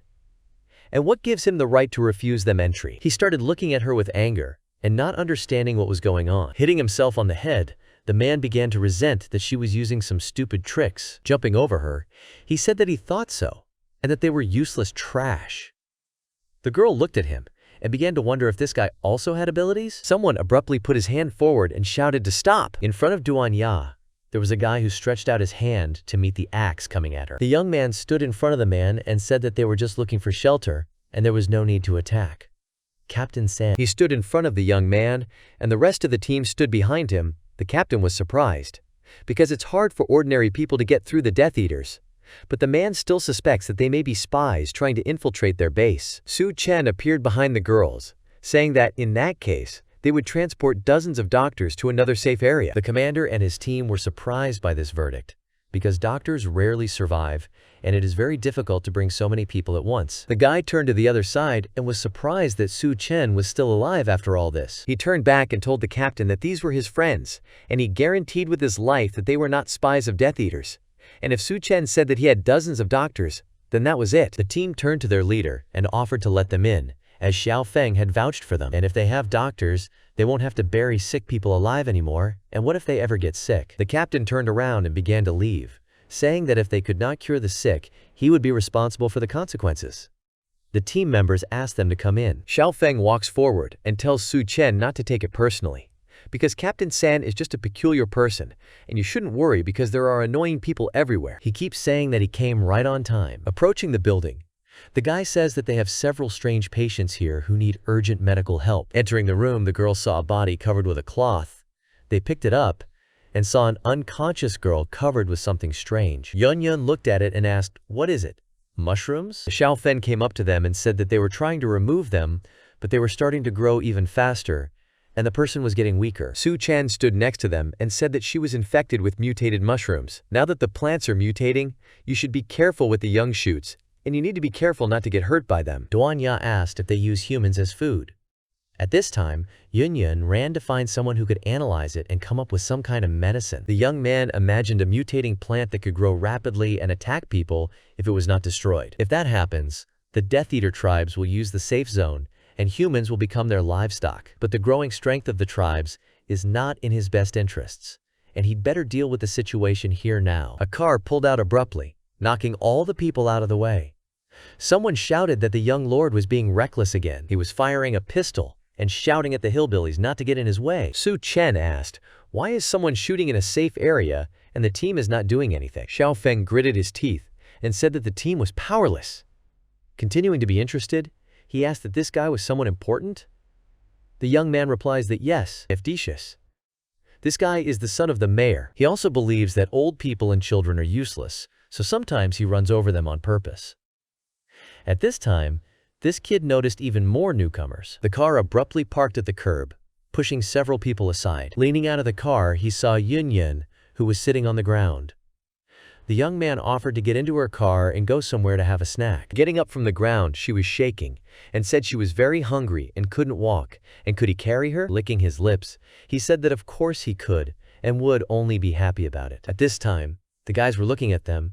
Xiaofeng started shouting at Zhang He not to dare, but Chen took him by the shoulder and did not let him finish, saying that he should try to catch her first. He stood on the car and got ready to catch her, saying that he was ready. Yun looked at him grinning. She jumped sharply. I kicked off the car. Flying up, she began to fly at him, and he stood with his arms raised to her, catching her. She turned into a giant and was already above him. Yun became bigger and started flying at the guy with a grin. She was already close to him, but he managed to jump aside while screaming. The girl fell to the ground. Zhang He continued to scream, and Yun Yun was shaking, but she started to get up. Two guys turned around when they heard the screams, and one of them started asking the other what was going on. A couple in the building also heard the scream, and the girl asked what kind of noise it was. Lying on the ground, the guy was shaking and screaming from the pain in his leg. The heroine came up to him and stepped on his foot, saying that even if you give him a chance, he's still useless.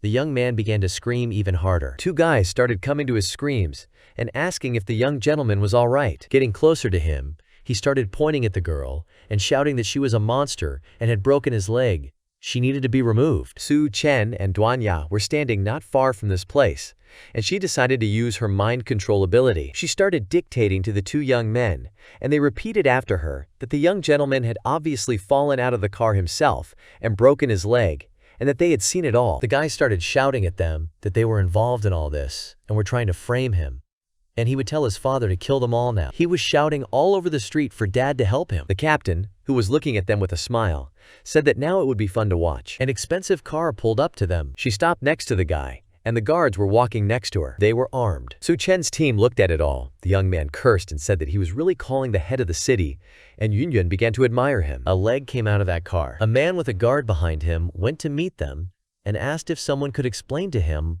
what was going on here. Xiaofen began to explain that his brother had brought dozens of doctors here in search of shelter. The son of the mayor started shouting at his father to kill them, because his leg, but he did not have time to finish. His father slapped him hard in the face. He started shouting at him that how many times had he told him to treat everyone who came here with respect and stop acting like some kind of golden heir to him. The man turned around and continued to say that his goal is to turn this place into a beacon of hope during the apocalypse, so that everyone who comes here feels warmly. When people heard this, they began to rejoice. He bowed and began inviting everyone to stay with them, and that he would provide everyone with the best food and generous conditions. People began to imagine what was going on and decided to stay here. Xiao Feng started to turn around and say that everyone can stay here now. When he turned around completely, he did not see him and began to ask where he had gone. The girls who left there began to wonder why they did not stay in the city. Duanye asks Yun Yun what she really thinks, that the city head won't take revenge on her for maiming his son. Yoan tells her that the three of them are really going to sleep in the forest. She crawled up to her and asked her to teach, because this is her first time. In response, she was outraged that what was she even thinking about. The girl went on to say that who knows if they'll even be able to sleep tonight. Another was indignant that she had no strength left at all. Su Chen, who was standing behind them, said that someone was coming and stop fooling around. He shouted to the guys standing behind the pillars to get out, and they, in turn, did not expect them to be so vigilant. After leaving the shelter and walking towards them, one of them began to wonder if, having broken the young master's leg, he could just slip away. Rubbing his neck, he began to say that he just didn't want to cause a massacre in the city and accidentally harm his friend's team. As they got closer, they began to chuckle that how was he going to commit mass murder if he was disarmed? The other guy with the gun said why waste time on him and just let him finish him off. Su Chen punched that guy sharply, and his upper body was torn apart. The man who came with him was scared and surprised that how did he do it with one punch? He started shouting at the other guys to start shooting as soon as possible. Katanas appeared in the young man's hands, and with a sharp leap forward, he began to demolish all the armed men. Pointing the blade at the chief, he shouted at him not to kill him. Standing over him, the guy asked why he should do this. He started to bring the point to his eye, but he started screaming again and saying that he knew a secret about the city government, and if he spared him, he would tell him it. Su Chen was interested, and he stopped, asking him to continue. The man began to say that the head of the city has close ties with the nearest clan of Death Eaters. He went on to say that they secretly trafficked people every week. The boss was sitting tied up in the bushes, and a guy and two girls were standing over him.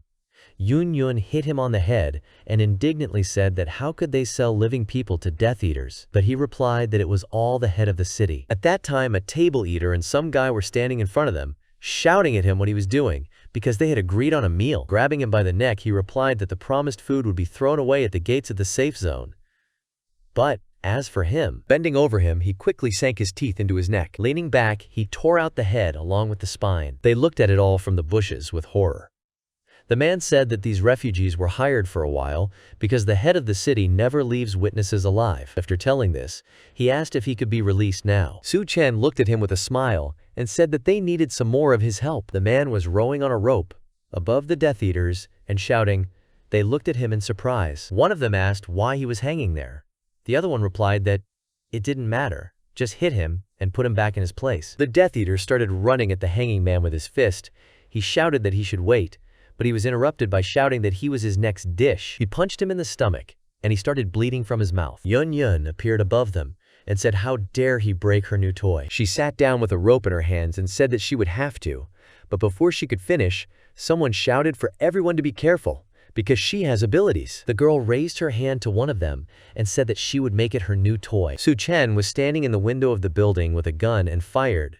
Someone raised his head at him and shouted that there was also an ambush upstairs. The guy said that they had mutated even more, and their skulls had probably become so hard that even bullets couldn't penetrate them. Duanya stood by the window with a rifle and started shooting. She shot 3 times at the Death Eater's head.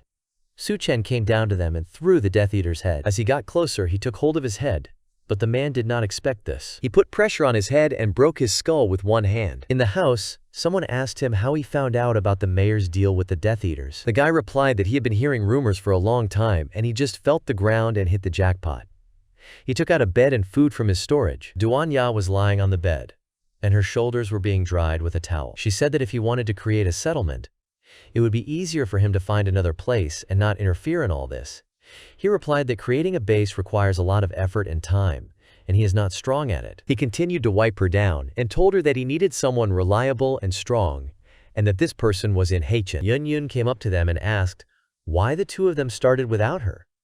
The girl replied to her so that she could join too. Chen asked them what they were up to. The girls stood up to each other, and one said that, thanks to him, they live like human beings in this apocalypse, and the other said that he would allow them to serve him well today. At dawn, the head of the city of Yan sees a seriously injured man and mistakenly believes that the deal has failed and goes to the clan of Death Eaters. They reach the building. After entering there, they approach the head of the clan.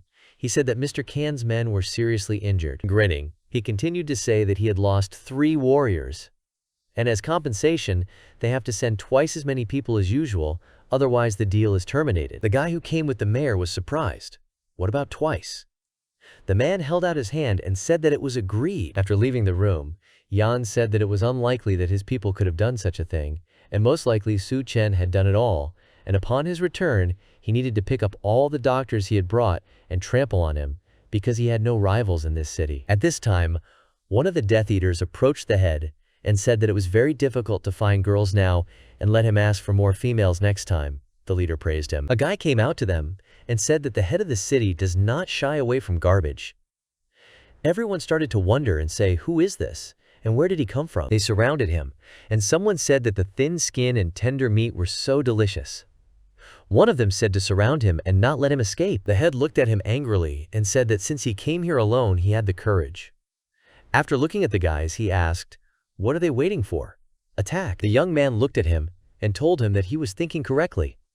Let them come faster, he will finish quickly. Kan returned to Chen. He stood in front of the people and started shouting that traitors had appeared on their territory. The man pointed at Chen's team and said it was them. He said that they pretended to be doctors on purpose to actually kidnap people and exchange them for food from the Death Eaters. Kan said to himself that since they had ruined his plans, they shouldn't blame him for his ruthlessness. People appeared from behind the crowd. One of them said that, as far as he knew, Chen could be trusted, and the people he had brought here should not be a problem. Turning around, people began to say that even the general himself was speaking on his behalf. The head of the city shouted that you want to protect them? Words alone are not enough, Gao Yue. How can you prove that they are not traitors? A man appeared on the roof of the house and shouted that he could prove it. Kan raised his head at him and shouted that how could Chen still be alive? The general also raised his head and proudly asked, what is he? The young man held the Death Eater by the scruff of the neck and said that why not let him tell the leader everything that is really going on here. The monster asked to be released. Gao Yue looked at it with incomprehension. The man shouted that as the leader of the Death Eaters? Did he destroy the news clan? The guy ordered him to speak louder so that everyone could hear everything clearly. He let him go, and the monster started shouting that it was the head of the city of Kan who had agreed to a deal with him. The people started to get indignant. What does it mean that he was bargaining with them? They supported him, and he betrayed them all. Turning to the people, he started shouting that this was slander, and he was cooperating with them to frame him. The commander turned to him and angrily said his name. Zhang Xiangshu. He punched him in the face, saying he was a monster. Turning around, he chuckled and said it was true. And it was him. But now the apocalypse has arrived, and any place where there are supplies is already controlled by the Death Eaters, and they are just waiting for you to fall into their trap. The man continued to tell the commander to his face that by sacrificing several lives, he was able to feed more people, and everyone should be grateful, because he's doing a good deed. How could Gao Yiwei judge him when he had eaten the same food himself? Su Chen hit him and told him to shut up. He stood over him and said that in a world where the strong attack the weak and trade lives for food, the truth is not entirely wrong. But this coward's choice is no different from those Death Eaters. The commander looked at them with incomprehension, and the guy continued to say that he refused to be a coward. Therefore, he extended his hand to General Gao and offered to build a new base together, a place that would truly be important to humanity. In a previous life, a guy was walking down the street. He was wearing a torn cloth, and he had a big stick in his hand. The young man was walking towards a shelter where guards were standing. At that time, there were no cries of hunger and class restrictions. He looked at the sheet hanging on the wall. It depicted Gao Yiwei. He was the creator of all this peace. At this time, Su Chen was standing next to him and realized that he was only the deputy head of the city here. But it wasn't until he discovered the dark side that he decided to establish his base. The guy only made it happen sooner. The general's people started saying that it was too difficult to create your own base, and if they do everything their own way, they can't live under someone else's roof. Creating a new database would be the best solution. Did Jan look at them with a grin and say that they consider themselves saviors and decide to create a new base? But there are zombies roaming everywhere outside the city, and they won't even be able to guarantee basic food and safety. Zhang. He sat in a wheelchair next to his father and said that if they wanted to leave, they should be released, but they would still come back after a while, as soon as they had suffered enough. His father looked at him and said he was right. The people behind them started saying that it was too dangerous outside, and they would rather be cowards, but they would stay alive. The mayor looked at them with a smirk. Turning to them, he said that if someone believed in their delusions, he would be generous enough to let them go. But if they starved to death there, they won't blame him. Su Chen, who was sitting behind them at the Death Eaters, started saying that it was just food and wasn't a problem. People started to get indignant that he was saying it so easily. Someone said that if he could find the leader of the Death Eater clan so easily, then he could get food. The other one said that he had heard that he had abilities and was very strong. Zhang. He turned to him and shouted at him to stop attracting attention to himself. And does he know how much is needed for the base? Here. He replied that he had some supplies that would be enough to feed the people for about a year. John was surprised that it was about the same amount as he had in stock. And where did he get so many supplies? Two guys who were in the warehouse looked up at the noise from above. Yun jumped on one of them and asked why Su Chen had become so magnanimous. They shouted that, "Who is it?" One of them said that he just emptied this warehouse. Then a piece of metal flew into his head. The girl got bigger and pinned down the other guy, saying, "That explains everything." She came to Duanya and hugged her from behind and said she was hungry. And Duanya said indignantly that who allowed her to use her abilities recklessly. She was sitting with a rifle in her hands and said the young man's name. Su Chen stood next to the general and heard in his headphones that they were ready. He told General Gao that it was time to make a decision. The man shouted indignantly that there was no food and suitable clothes. He thought that the people who were here had sacrificed so much, and they just started selling them like livestock, and they couldn't stay here for a second longer. He turned to the guy and said that he had decided to join them in creating a new base. Turning to the people, the general shouted to them that everyone who wants to leave with him, Gao Yiwei, take a step forward and let's go to a place where we can live with dignity. And not like dogs here. A girl from his group shouted at Kang Hu's team to assemble. The guy standing next to her shouted at the other Baihu team to assemble. Jan did not expect this and shouted, "What are they doing?" He continued shouting that they were the team of the head of the city, and he was the head of the city, and they had to be loyal to him. One of the soldiers told the general that all the trains were ready. The head of the city was furious and shouted that Gao was allowing himself and no one would leave here without his permission. The fighters from Yan's side got ready. The general's side did the same. Zhang He, who was sitting in a wheelchair, threw off his blanket and started shooting, shouting that if Su Chen hadn't brought his men here, his leg would have been intact, and today he's gonna kill him. A bullet flew past the guy, leaving a cut on his cheek. He told him that he wanted to end his life before anyone else. With one leap, he abruptly appeared next to him. The young man grabbed him by the neck and lifted him up with one hand. He was shaking, and Su Chen told Zhang Xiangshu to lay down his army, or he would wring his son's neck. The head of the city glared at him. He shouted for them to all drop their weapons. The guy turned to the general and told him to take his people and refugees away. He would sort everything out here. The commander replied that he would be waiting for him at Shangyun University. The mayor looked at his soldier. He looked at the guy, saying that everyone was gone, and let his son go, and then he would let him go. And let them both take a step back. But there was a man with a gun standing on the roof behind the man. There was a sniper on the roof. Chen spoke into Duanya's earpiece, which is on the roof, at 12 o'clock. She replied that she understood. The girl braced herself and told Yun not to move. She fired. The heroine hit him right in the head. Jan turned around at the sound of the shot and shouted in confusion that they had hired a sniper. Chen replied by holding the guy's hand, which is just like him. He went on to say that he accepts his offer and will let his son go. The young man threw a guy at him and said that he still had one more question. His eyes turned purple, and he asked, "What does human meat taste like?" John caught his son and shouted that he was okay. The father looked at his son and saw a grenade in his mouth. He screamed. The grenade exploded in his teeth. He held his son's severed hand in his own. The clothes on the head of the city were torn, and he became bigger. His eyes turned red.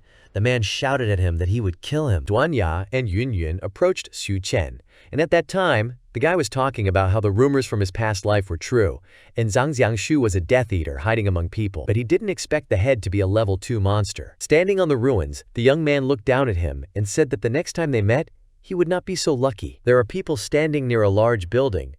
Someone said it was a supermarket and, according to Chen, groceries were stored there. The army was hiding behind the fence.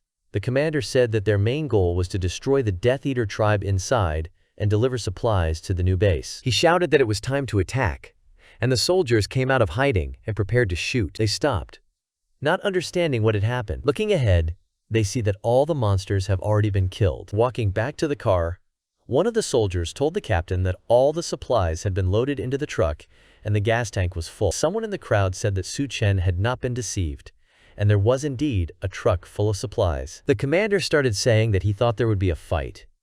But this mission turned out to be very simple, and it was a waste of time. The soldier following him said that the general had entrusted an important mission to Chen, but he had previously performed such tasks. The boss turned around and said that this kid was just cute, and how could he think that he could compete with him for the title of the best? At this time at the base, Duanya was sitting on the satellite dish, and Big Yun was standing next to her on the ground and saying that why hasn't this captain returned yet? The girl replied that all the Death Eaters had been killed long ago, and all they had to do was drive the truck back. Yun said who's worried about him. Chen had asked them to take care of the medical equipment at the base, but she was more concerned about those people who were starving to death. There was a truck driving along the road, and the girl, noticing it, said that they were here, and now they could go back, but when they got closer, it would be difficult to use the power of thought to hide her height. People started getting out of the car. The army approached the general, and the commander reported to him that the supplies had been delivered. The refugees standing at the back of the army began to say that Chen really had not deceived them and could really solve their food problem. The chief of the army began to look at them with contempt. Someone said that Chen was really their savior. The commander whispered to himself that this handsome man couldn't do anything else, but he was good at brainwashing people. One of the soldiers broke out of the formation and told the general that they had noticed signs of Death Eaters moving near the hospital in the south, and there seemed to be several dozen people in the tribe. Was Gao surprised that this was a tribe of Death Eaters? The head of the army was happy about this and said to himself that this time he was going to show the people who the real defender of the people was. Not far from this place, someone shouted in surprise, meaning he was going to raid the armory? Standing near the building, the girl said that there was a military base nearby, but the entrance to it had long been flooded and it had probably already turned into a trap of mutating corpses. The guy standing next to him asked how much the three of them could take. Chen said that there was no need to worry about it and just take him to the armory. The heroine replied that she had already been there and would go with them, but first they needed a car, because it was far from here. He told her that the car was not a problem and started looking for it in the storage. A car suddenly appeared next to them. The guy and the girl did not expect this and were surprised. One of them asked what his ability was. The young man got into the car and told them to stop chatting and get in the car to go already. The yellow Jeep abruptly pulled onto the road and drove away. At that time, a man was standing by the lake with a couple of people behind him. Someone was shouting that he refused to believe it. The guy standing by the cliff shouted for them to take a couple of useless humans and throw them into the water as bait for the water ghouls. He thought to himself that the supplies in the city were gone, and that if they didn't bring something back, they would be finished. The guys grabbed people and threw them into the water, and they shouted back and asked them not to do it. The man turned to the remaining people and said that they had lured the water ghouls, and now the one who could go underwater and pick the lock would receive a reward from the head of the city when they returned. A guy came out of the crowd and said that he didn't have a girlfriend or money before the apocalypse, and now that the apocalypse has come, he's ready for it. He started to go into the water, and someone behind him started saying that he was going to do it too. At this time, Xiaofen was watching them from behind a tree. He began to say that this was the team of the head of the city, and it seemed that they also had their eyes on the weapons and supplies of this base. Going into the water, the girl said that she knew how to get around them, but for this they would have to dive under the water. Chen, who came in with her, said they would do as she said. The three of them dived under the water. The girl noticed something and stopped. Turning around, she saw a large number of eyes staring at her. The heroine realized that they were water ghouls, but then she began to run out of air. A young man swam up to her and took her by the hand, telling her not to be afraid. The girl was surprised that he was talking underwater. He took her face in his hands and kissed her. She began to wonder why he did this. Maybe he was sharing oxygen with her. The girl abruptly opened her eyes. She saw that they were surrounded by monsters. The guy grabbed her by the waist and pulled her to him. She squeezed her eyes shut and put her arm around his shoulders. Opening her eyes slightly, the girl did not understand why there was no movement. Looking ahead, she noticed that all the water ghouls froze. The maiden squinted at them. Looking at Chen, she thought, "What is he doing?" The monster's eyes were burning red, and the girl continued to ponder that he could control them. Still holding her by the waist, he told them to get ready for the hunt now. The monsters were screaming underwater. They started swimming towards the guy. Chen grabbed one of them by the head and turned to the guys, telling them to get up first. He pushed him away and broke his head. And at that time, another water ghoul was approaching him. The guy and the girl started to go upstairs. Emerging from the water, they began to clear their throat. The corpses began to float to the surface. The guy was surprised that Chen could control the water ghouls. And is he even human? The girl asked that how many more abilities does he have that they don't know. The young man came out of the water. Holding the white core in his hands, he began to resent that for such a large number of monsters, only one fell, and the chance of falling was too small. The girl shouted at him that he had received a core in such a short time and was still complaining. A guy standing next to me said that although the white core does not give any ability, it can strengthen them. A cat with orange eyes appeared next to Chen. She jumped sharply and snatched the ball from his hand. Everyone was surprised when they looked at her, and the guy asked where the cat came from. The heroine replied to him that there were probably cats here to control the rats, and it looked like this individual had survived the apocalypse while trapped here at the base. The cat was sitting on the ground, and in her mouth she had a core. But someone was surprised that she managed to snatch the crystal from Chen's own hands. The young man took out the treats from the storage and told her to give it to him, and in return he would give her food. Jumping up, she grabbed the treats and spat the kernel out of her mouth. The cat ran on, and the guy stood and smiled nervously. Did he say angrily that this cat's face had really outsmarted him twice? Indeed, everyone who survived the apocalypse is a strange creature. The young man reached for the handbrake and lowered it. The light came on in the room, and the girl was glad that the power supply system was still working. They walked forward, and the heroine continued to say that the armory was right in front of them. As she turned the corner, she said that before the Great Flood, the survivors had evacuated in a hurry. As they walked on, the girl continued to say that they didn't have time to take all the supplies with them. Stopping in front of them, a full arsenal of weapons appeared, and this arsenal was enough for them to equip a squad of 500 people. The guy said that if they could find a tank, they might be able to withstand even 1,000. The girl shouted at him to be careful. As he walked on, he told her not to worry. And their problem now was getting it all back? The girl stood next to Chen and, holding a machine gun in her hand, said that perhaps the people of the head of the city could appear here at any moment, and there was no question of returning for reinforcements. They turned sharply at the sound and shouted, "What's going on?" A tank drove up to them, in which Xiaofeng was sitting, and shouted to them that he had found a tank.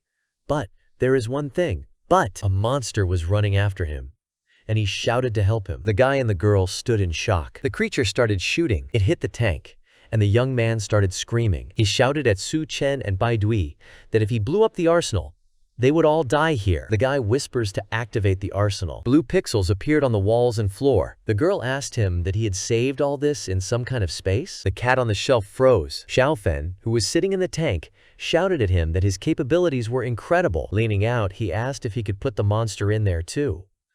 The young man replied that living, mutated creatures could not be preserved. Bai Dui turned around and wanted to leave, and at the same time commanded the guys that they would distract the monster, and they would retreat. Before he could finish, Chen picked her up and carried her towards the tank. She shouted at him that because he had all the supplies, she had to make sure he returned them to the base safely. The guy shouted at them to be careful. At this time, the monster opened its mouth and wanted to shoot at them. The young man with the girl in his arms started running away. The shell hit the tank exactly. Chen sat down and released the girl, telling her to go check on Xiaofeng while he dealt with the mutated beast. She started running away and shouting that he should not dare to die in front of her eyes. When he approached the monster, he looked up at it and said that he did not remember hearing about such a mutated beast like him in his previous life. Looking at him, the guy said that it didn't matter, and he would still have his crystal core. The army of the head of the city stood under a rock and looked around. One of the guys said that the explosion sounded somewhere inside the base. They were looking at the gate to the building, and someone told the captain that the water level was dropping rapidly, and the explosion must have damaged something below. The man shouted furiously that someone had beaten them to it and dared to do it under his nose. "We must kill them!" Turning to the guys, he saw that they were sitting on the ground and saying that there was a rabbit here, and they hadn't eaten meat for a long time. He looked at them with a smile and red eyes. The young man continued to say that it might be better to start with him and then deal with the rest. The captain, looking at him, said that this rabbit was smiling strangely. He jumped up abruptly, opening his mouth. The army looked at him from below, and with horror, their pupils became narrow. The boys had the same smile and look on their faces, like a rabbit. At this time in the base, Chen was flying at the monster with his fist. He hit his arm and the creature staggered. The beast pointed the muzzle at the guy and fired. The projectile flew near the young man, but did not hit him. When he landed on the ground, he stumbled, but did not fall. Looking at him, the guy said that he thought so, and the body of level 2 creatures is as strong as steel. Looking at his reddened hand, Chen continued to say that it was the same as Zhang Jianshu's, who had survived the explosion without a scratch. But compared to this, the young man's body does not have enough strength for this. The monster's hand began to approach the man. Jumping up, the guy dodged his attack and kept saying that it didn't mean he couldn't handle it. Flying to meet him, he said that if you take care of this parasitic vine rooted in his brain. The creature extended its tentacles towards the young man. They began to wrap around the guy's body. Bringing the muzzle to his face, the monster braced himself. He fired a shell. At that moment, the guy took advantage of a space jump and ended up on the ground.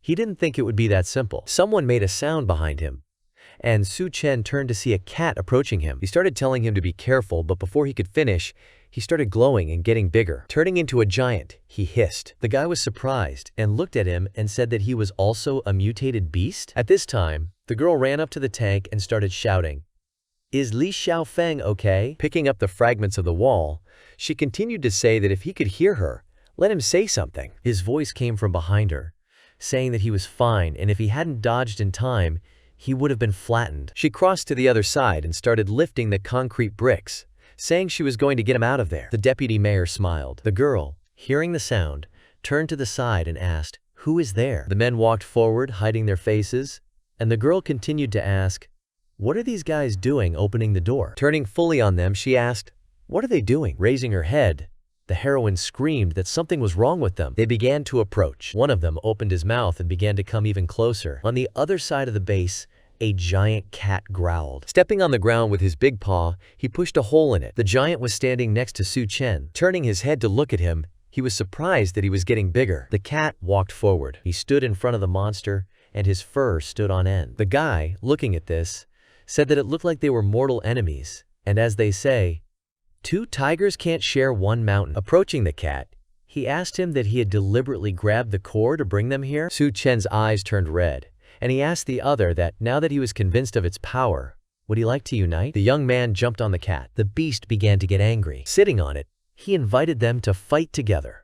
Chen jumped on top of the cat and invited them to fight together. The animal turned to him and meowed indignantly. The creature stood in front of them with its mouth open. The beast with the guy on its back got ready for battle. He tried to grab him, but he dodged and jumped towards the young man. Looking at him, he shouted that it wouldn't hurt him, and they needed to coordinate their actions. The cat ran forward, and the guy started commanding that he needed to use his speed and get around him from the side and distract the vines, and Chen would take care of the rest. The animal meowed in agreement. The monster shot at them, but the cat managed to jump in time The projectile hit the wall, and cracks appeared along it. Water started flowing out of it. Pushing off from the wall, the giant began to fly at the creature. The monster extended its tentacles forward. The cat continued to fly at him, and now began to tear his vines. Chen looked at it with a smile. The guy jumped off the cat and flew at the monster with his fist. He hit him in the head. The creature flew away from such a blow. The cat looked at them in surprise. The monster was standing next to them. The guy shouted to the cat to continue attacking. The monster started shooting and screaming. The animal hit him in the head, and he started screaming even harder. The creature's head burst. A crystal core fell out of it and flew near the cat's eyes, and the cat meowed at it. Chen grabbed the crystal in front of the cat's face and said that this time it belonged to him. Turning around, he opened his mouth and threw a ball in there. In response, the cat meowed angrily. The water coming out of the wall continued to flow. There was already quite a lot of it, and the guy said that it looked like the area behind the armory was flooded, and now that the walls were damaged, this place would soon be flooded. The guy heard a sound and didn't understand what it was. This sound was made by a cat in the water. The young man took him by the scruff of the neck and took him out, saying that he was afraid of water. Turning him around, he offered to go with him, but the animal started kicking in response. He threw him back into the water and told him to forget about it. The cat started floundering and climbing up his leg. The guy took him back by the scruff of the neck and said that he had already changed his mind. The cat resigned herself, and the young man told him that it was his voluntary decision. At this time, on the other side of the base, the girl was indignant that these creatures should have died long ago. Standing up, she continued to say that why don't they just calm down? Xiao Feng shouted at her that the tank wasn't moving and let her run away. Bai Dui asked him, where could she run to? We need to get this mess sorted out first. Turning around, she noticed a rabbit near the men's feet. He looked at everyone with a grin. Looking up at the guys, she saw that they had suddenly become exhausted. A huge rabbit with red eyes stood in front of her and extended its tentacles towards her. Xiao Feng shouted at her to be careful that there was something behind her. The appendages abruptly grabbed her arms and legs. They began to bring it to the rabbit's mouth. Being already close to the teeth, she screamed that she had lost her vigilance. The girl flew to the side, and a tank drove into the giant. The guy inside was screaming that he was going to kill him. The young man started shooting from the tank. Xiao Feng continued to drive into it. He fired again. The rabbit was torn apart. Bai Dui looked at it with fright. The guy sitting in the tank breathed a sigh of relief. The young man said with joy that they had finally figured it out. A crystal hit the open hatch of the tank. A green core fell out of that monster. The crystal core was falling down. The guy was sitting with his mouth agape, and at that moment the crystal got into his sweat. He swallowed it, and the young man's eyes turned green. Bai Dui asked him if he was okay. Xiao Feng jumped out of the tank and started coughing, saying that everything was fine and he had just accidentally swallowed a crystal core, and his body felt a little strange. The cat was meowing in Chen's bosom. The guy came up to them and asked the young man that he had eaten the kernel. He took him by the arm, and he asked why he didn't feel strong. The man replied that in order to gain control of the force quickly, the best way was to fight it. But first he would get them out of there. Chen turned to the girl and said that her clothes, but she interrupted, saying that the rabbit had torn them but she was fine. Bai Dui looked at the cat and asked if he would really hold the cat during this. He replied that she would always be with him. At that time in the city, a girl was tied up on a street lamp. The Death Eater hugged another girl. She told him to let her go, but the monster replied that the more she screamed, the more he liked it. Another one of them came up to them and said that her voice was music to the ears. But the first one replied that it was better to make her scream even harder. He knocked her to the ground, saying that if she served him well, he could make her a novice, and she screamed at him not to kill her. The devourer went on to say that if she didn't satisfy him, he would hang her up to dry like dried meat. Lying on the ground, she shouted that she didn't want to be dried meat. Crying, she said she would do everything she could to satisfy him. He loomed over her and looked at her hungrily. The girl screamed. The Death Eaters heard the sound of a car approaching them and stopped. One of them said that we should sort things out first and then come back and have some fun. A man got out of the car. The monster said that, "Who is this guy? What prevents him from enjoying himself?" The other one told him to kill him and cook him for dinner. At this time, Bai Dui was standing by the car, asking Chen that Xiao Feng had just regained consciousness and was about to fight 3 Death Eaters. While she was saying this, the guy was playing with the cat. He turned to her and said he was here to help. But he thought to himself that if this young man was the same Feng Shen from his previous life, then he should be able to handle it. The guy went on to say that real combat is the best teacher for mastering abilities. 3 monsters ran at him. One of them shouted that this was his last day on Earth. He got hit a lot. The girl, hearing the sounds, said that it looked like he was suffering and in that case he would be beaten to death. Chen began to reassure her that he had already figured out how to use his abilities. One of the Death Eaters stopped. He was saying worriedly that the Death Eater's strength was several times that of a human. And why is this guy not injured at all? Xiaofeng stood next to them and replied that he was absorbing most of the energy from their punches. The monsters were angered by his answer, and they jumped up in his direction, shouting that what was he talking about and he needed to be killed. As he continued to look at them, he said that instead of absorbing them, it was more like kidnapping. The monsters swooped down on him, but a green glow appeared around the guy. He used the abduction ability. The Death Eaters screamed that their strength was dwindling. Chen observed this and said that he looked like a black hole, greedily absorbing the energy around him. He really is Feng Shen. Noticing some movement, he turned around. An axe was flying towards them. He cut the necks of 3 Death Eaters at once. Xiaofeng did not understand what had happened and was surprised by it. The axe returned to the owner and he took it in his hand. Captain San's army approached them. The commander said that he had intervened in time, otherwise they would all have become food for monsters. Smiling, he continued to say that he should give them their food as compensation. The young man wanted to say something to the captain, but Chen told him to get into the car first and that he would feed the commander himself. The guy went to the car and took the box from there, saying that the captain should understand him, because now the apocalypse has come and he can only give him this. He had a box of dog food in his hands. After getting into the car and driving away, the young man shouted that they should enjoy themselves, and the man started shouting at him to wait. A soldier approached the captain and asked him why he did not kill Xiaofeng, but instead saved him. The man answered him. His axe somehow missed, otherwise the guy would have already met with the king of hell. The soldier continued to say that the general no longer trusts his loyal comrades, and now that Xiaofeng has the power, they will be removed. The commander said angrily that if Gao Wei trusted him, he would show no mercy, and the base needed a new leader. While driving in the car, Chen asked the guy if he had any scores to settle with Sand. He replied that he was not. The captain is just such a person. He has a complicated personality. Sitting at the wheel, the young man recalled the situation with the axe. He wasn't flying along the designated trajectory because the guy threw a pebble at him, too. Chen said to himself that Xiaofeng was too trusting, and if he hadn't intervened, he would have been killed. Looking in the rearview mirror, he also said to himself that if he had any plan, he would most likely create a new faction inside the base.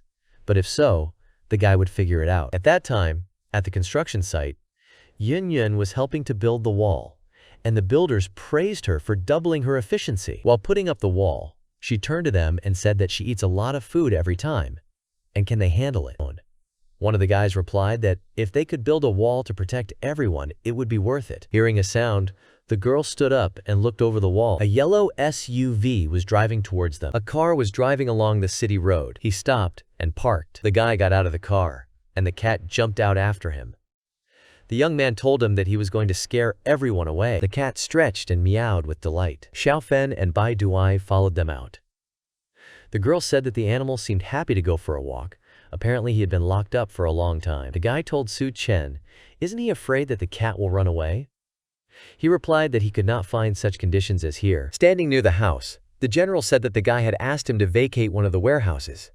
"Is this building enough?" He replied that he did. A flash of light was visible in the window of the room. Did Gao Yiwei shout to the young man that he really knows how to manipulate space? A man and boys stood in a warehouse and looked at the supplies. The general continued to say in surprise that he was really able to move all the weapons from the military base. Chen said that all these weapons would allow them not to worry about their safety. He asked the young man why he decided to tell them that he had such powers. The guy replied that they were on the same side now, and if he couldn't trust them, then who could? The general said that without him, they would not have been able to create a new base, and they would not tell anyone his secret. The girl turned to the man and said that the base did not have a name yet, and she suggested calling it Chengguan in gratitude to Chen. Gao Yiwei pronounced this name and said that it meant hope and a good life.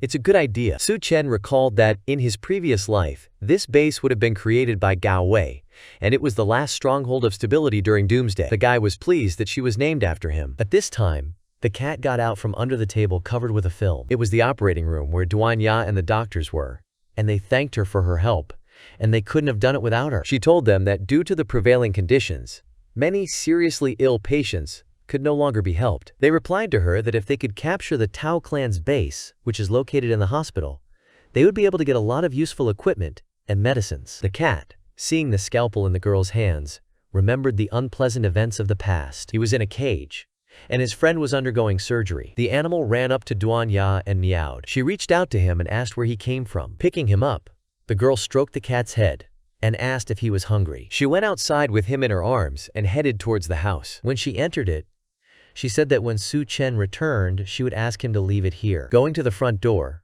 the girl continued to say that nowadays it would be difficult for him to be alone. She went into the apartment and began to take off her shoes. Someone abruptly hugged her from behind and shouted, "Does the baby want to have fun?" He threw her on the bed and took her by the hands. She was screaming. The guy loomed over her. The girl shouted his name, "Chen, when did you get back?" The guy smiled and asked how she recognized him. She replied to him that he was the only one who had resistance to her psychic power. Duan Ya sat in the bathroom with the cat and said that it turned out that the guy had brought him here. But he doesn't have a name yet. She called him Honey, and he responded by meowing with delight. A guy sat down next to her and said his name again. He told her that wasn't she here to help him wash up? Looking at him, she asked how things were going in the armory and if there was anything useful. He replied to her that of course he had found it, and because of what he had found there, he would become a level 2 Superman. The young man was holding a crystal in his hands.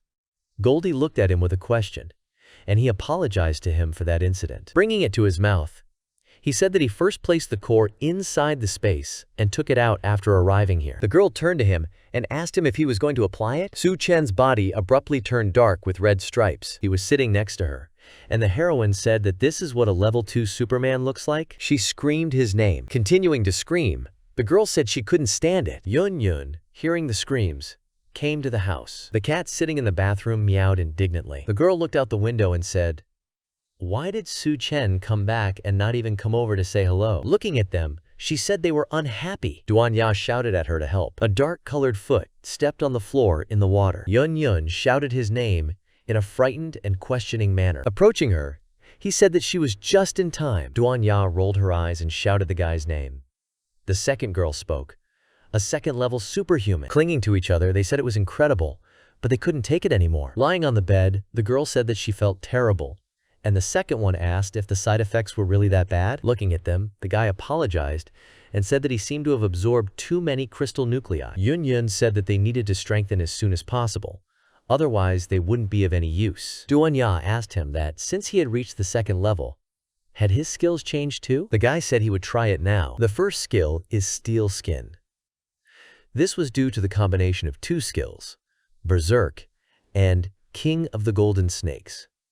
When used, the skin becomes darker, and the skin is stronger than steel. When he felt how much power was circulating inside his body, he pointed his hand at the girls and said he would try to release it. The girls and the cat began to rise into the air. They fell to the floor next to the bed. The young man apologized and said that he needed to practice. The next skill is to improve the manipulation of space. Previously, the guy could only open portals in those places with which he was in direct contact. He can now open many small portals within a 20-meter radius of him. Blue pixels appeared next to it. The girls were sitting behind the bed, and Yun said that it seemed like he wanted to kill them. The power of ice. Previously, the guy could only create ice crystals. Now he can cover his body with ice. It can be beneficial, but it requires training. A crust of ice and crystals appeared on his hand. He looked down at his hand. Chen mentioned that he could also create ice crystals. Stretching his hand towards the portal and directing the ice there, he continued to say that he could direct them into the portals to be able to attack from different sides. An ice crystal flew out from the other side and smashed the vase. There was a hole in the wall. The guy said that this effect is like being hit by bullets. This method will give you a huge advantage if you need to attack the enemy unexpectedly. The girls looked at him, and Yun said that it turns out that abilities can work like that. Another said that if he continued to upgrade these skills, they would no longer be bullets, but missiles. The last skill is Enhanced Perception. His eyes turned red. Standing in front of the girls, he said to himself that it seemed the level hadn't changed much, but now he could feel every cell of his body, just like the character in their cultivation manga. Something lit up on the side of the guy. He started to turn around. His mind began to blur. Chen found himself wandering somewhere. The guy said that where did he get to? Behind him, a girl said that this is a part of the brain in which another consciousness is imprisoned. A girl stood in front of him and greeted him. Looking at her, he remembered the mutated scientist and shouted at her. What was she doing here, and wasn't she completely disintegrated? Tentacles reached out to him. They grabbed his hands, and the girl replied to him that he had absorbed her crystal core so now she was parasitizing his body. He was surprised by this. She began to approach him and stand on the tips of her toes, saying that now her consciousness was one with his. The girl put her hand on his chest. Did Chen say that he had fallen into her trap? Speaking to himself, he replied to himself that no, because his abilities did not work here. In that world, Duanya and Yunyun looked at him with incomprehension and shouted at him. They kept asking what happened. In his head, the guy was asking her what she needed from him. She asked him if he knew how much time she had spent alone. Approaching his face, the girl continued to say that she couldn't wait for the moment when he finally came. Coming even closer, she said that now, but did not have time to finish. The guy remembered that he had another ability that he could use. His hands began to become covered with ice. Tearing apart the tentacles on his arm, he grabbed the ice rope. A rope flew around the girl's neck. Chen shouted to her that no offense, but she forced him to do it. He threw the rope over her chest. Standing behind her, the guy said that she wanted to take over his body. She screamed at him that he was too strong and she couldn't do it. After tying the rope on her hands, he told her that he did not believe her. She screamed. Looking at him, the girl said that he could suppress her consciousness, but he couldn't destroy her.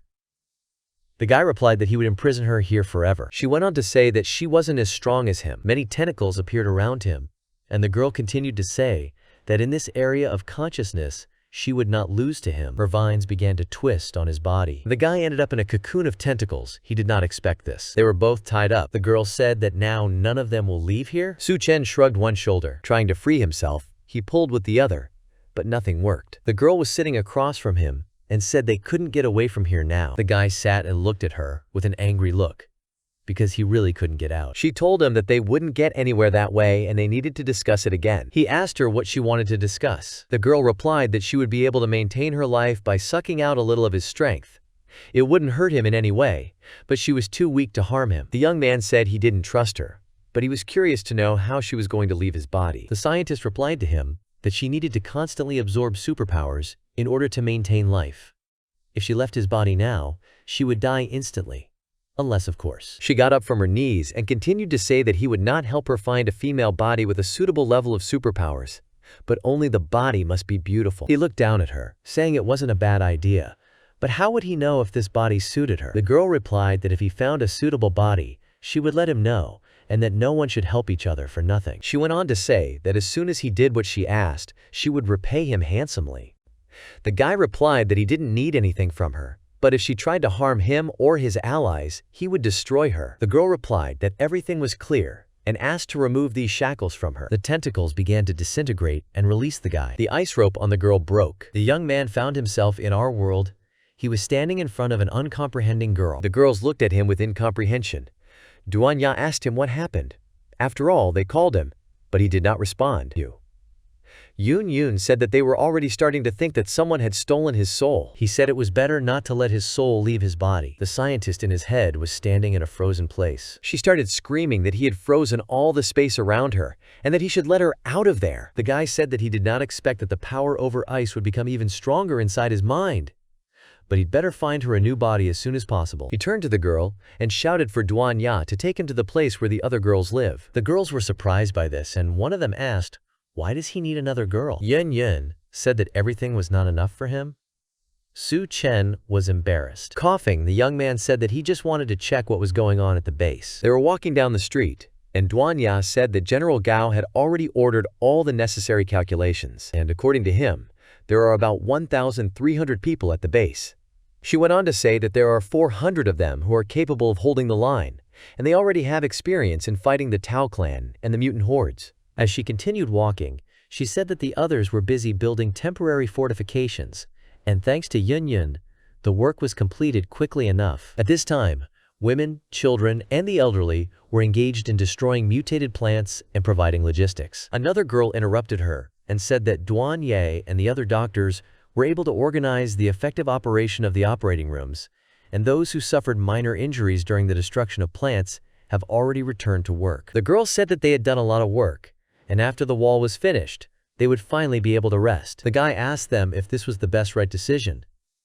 He said to himself that there was no time to rest. At this time, the general and the others were discussing that the temporary defenses at the base would not last long, and the resources would not be enough for a long time, and they urgently need to get the Tao clan members out of the hospital, and get access to equipment and medicines. The general asked if anyone had any ideas on how to do this. The guy raised his hand and said that there are less than 100 clan members in the hospital, and Captain Song is one of the best commanders. Besides, he has a great team. The man interrupted the guy. He asked where Chen was.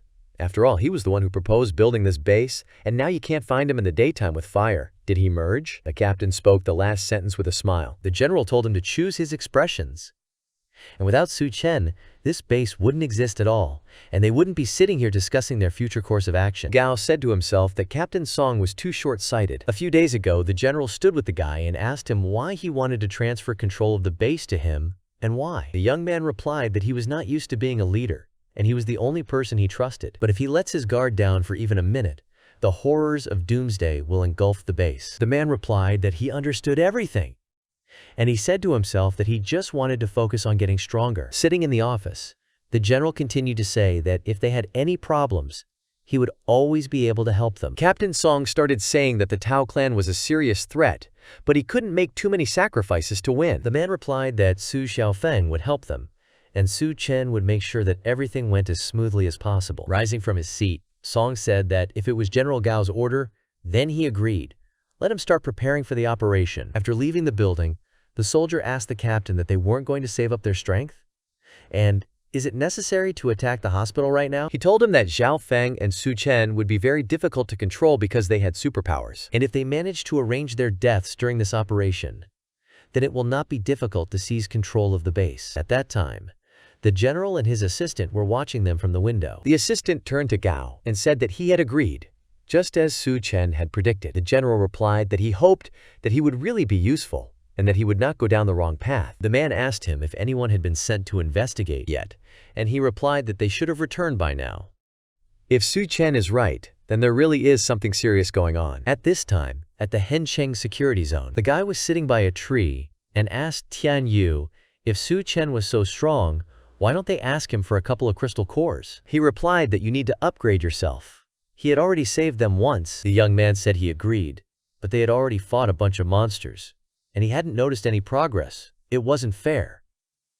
Tian told him to shut up. Standing behind a tree, he saw that someone was coming. The girl was standing near the base, and the guards shouted about who was there. The guy said they delivered the goods. The girls stood there shaking, and the guy kept saying that they had excellent quality prisoners today. One of the guards turned around and said that he would take them to the head of the city. The guy punched his friend in the stomach, saying that this time they were lucky. A voice came from the building saying that this time he was happy with them. The devourer stood over the girls and said that he would spare the one who could give birth to his son, and this was their chance. He grabbed one of them by the throat and shouted at her to get used to it, because now she's an incubator. Throwing him to the ground, he said that the incubator should not beg for mercy. A guy in a hood approached them and reported that Su Chen and his comrades wanted to attack the hospital. The Death Eater shouted at him to get ready, because Su Chen was going to die. The young man continued to say that their people were too weak from hunger and would only be able to fight if they were forcibly turned into members of the Tao clan, but evolution would still take time. The girl with the mohawk was sitting behind the monster and said that maybe she could help them. He turned to her and asked what she was talking about. Those who brought the loot were buried in the sand up to their heads and shouted for them to be released. One of them shouted to the head that they had been working for him for so long, and what had they done to them? His pupil had become smaller. The devourer told him that this woman would help him create the army of the Tao clan. In his hand was a wooden baton with nails. But she needs their heads as an ingredient for a potion. The guy started shouting at him that she just wanted revenge and she tricked him. He replied that he had deceived or not. He would figure it out later. The monster swung this club. He took their heads off their shoulders in one fell swoop. The boys' heads flew up one after the other. One of them fell to the ground. The monsters made a pool and dumped the bodies of living and dead people there. They screamed and begged them not to do it. The guy's head flew into this place. The liquid in the pool was red in color. The girl poured the green liquid, saying to herself that the second-generation E-Power potion would accelerate the evolution of the Tao clan. The potion flowed into the red liquid, and the girl kept saying that she only needed to pour the potions into the pool of blood. It's a little unstable, but it can't be helped. The Death Eater grabbed the man by the neck, and he threw it into the boiling blood. People surfaced, but they continued to drown. The girl asked why they were yelling. They should be grateful, because only a select few get into this pool. Only the strongest warriors are worthy to serve the head of the city. A darkened hand poked out of the blood. The woman said to herself that if Su Chen had not destroyed the base where evolution took place, she would not have become a servant and would not have been severely tortured, and now she was going to get back at him for everything. Huge monsters with dark steel skin began to climb out of the pool. The guys looked at it from the wall, and one of them said that they wanted to turn all the residents of the city into Tao. The other guy replied that if this continued, all the people would become mindless servants of the city head. The young man said, "You're welcome." He wanted to start running already. The guy turned it on himself and said that he needed to report it.